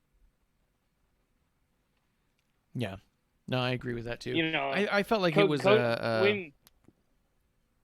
when Cody retires, he's laying down the weightlifting belt. Well, no, because he gives that away on his way out to the ring. He wouldn't even have it with him. But does he? I don't know. Yeah, and when at the end of his match with Dustin, he was trying to get his boots off. Dustin was, because he was going to retire, and Cody stopped him, and that was actually something that Dustin talked to me about the next day at StarCast. But I mean, the idea was he was trying to get his boots off so he could retire, and his brother just flat out didn't let him, more or less. But I don't know. I feel like, to me, it felt like pandering. It felt like a moment that was supposed to be a big emotional moment, but I feel like that Cody, I don't know, he comes off the most disingenuous on the mic. He's like always trying to force these emotions where there aren't any, and he's always choked up, and he's constantly crying, and it's like... Well, you know, the bigger thing is that who retires on a weekly show? He retires on Dynamite against a guy's debut match. Yeah. You know what I mean? Like him or not, Malachi Black has never shown up before in a match. And as good as he was in WWE, he's nobody to AEW yet. You know what I mean? Like, I feel like it needs at least a rematch. I could understand if they did a retirement match on the next one, but not even like a full-on retirement. If Cody loses, then he'll retire. If Malachi Black loses, then it's no big deal. You know what I mean? Yeah, but at the same time, like, Cody's not old. No. He's not old, but he hasn't done anything interesting in a while. But I don't know. I felt like it was a little kid panic. now, but That's true. once again, like I said, it to me it raises more questions than answers. Yeah, I agree. I feel like it's I don't know. I don't feel like it's anything to be invested in. This is not a retirement of Cody at any point. But it did happen on there. You know, the internet's going to be blowing up about it. They're like, oh, my God. Because JR left the things like, did we just witness the retirement of Cody Rhodes? And I guess next week we'll find out. So, yeah, that's a fake sentiment. And yeah, I feel that too. But, you know, it is what it is. It's going to leave a lot of fans questioning. A lot of people who love that stuff are going to be excited about that stuff, and it is what it is.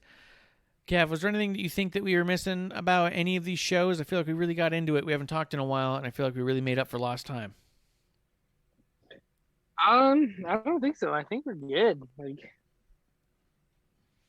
we kind of caught up with everything just on these shows. Yeah, I agree. And guys, I think moving forward, we are going to try and go with the Wednesday evening to afternoon area. We'll probably fluctuate on time a little bit, but we are going to be hitting it on Wednesdays moving forward. It just seems like it's going to work out with everyone's schedule involved in the show so much better than Tuesdays are working for us. Yeah, because we don't want to go against the NXT ratings when we've got AEW sitting there.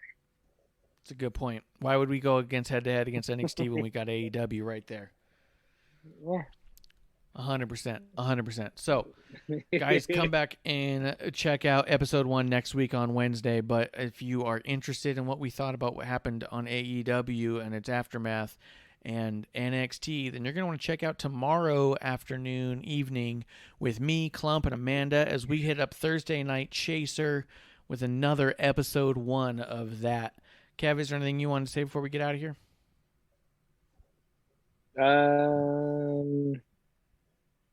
Go USA. Go USA. That is Kevlar on the Rocks. I am at Ref Marsh. We are at WOTR the show. Guys, give us the like, the follows, reviews. We are the IIRonics. This has been another episode 1. Come back with us tomorrow night and the following Wednesday and grab a drink for the next episode 1. Guys, that's the last call. Cheers.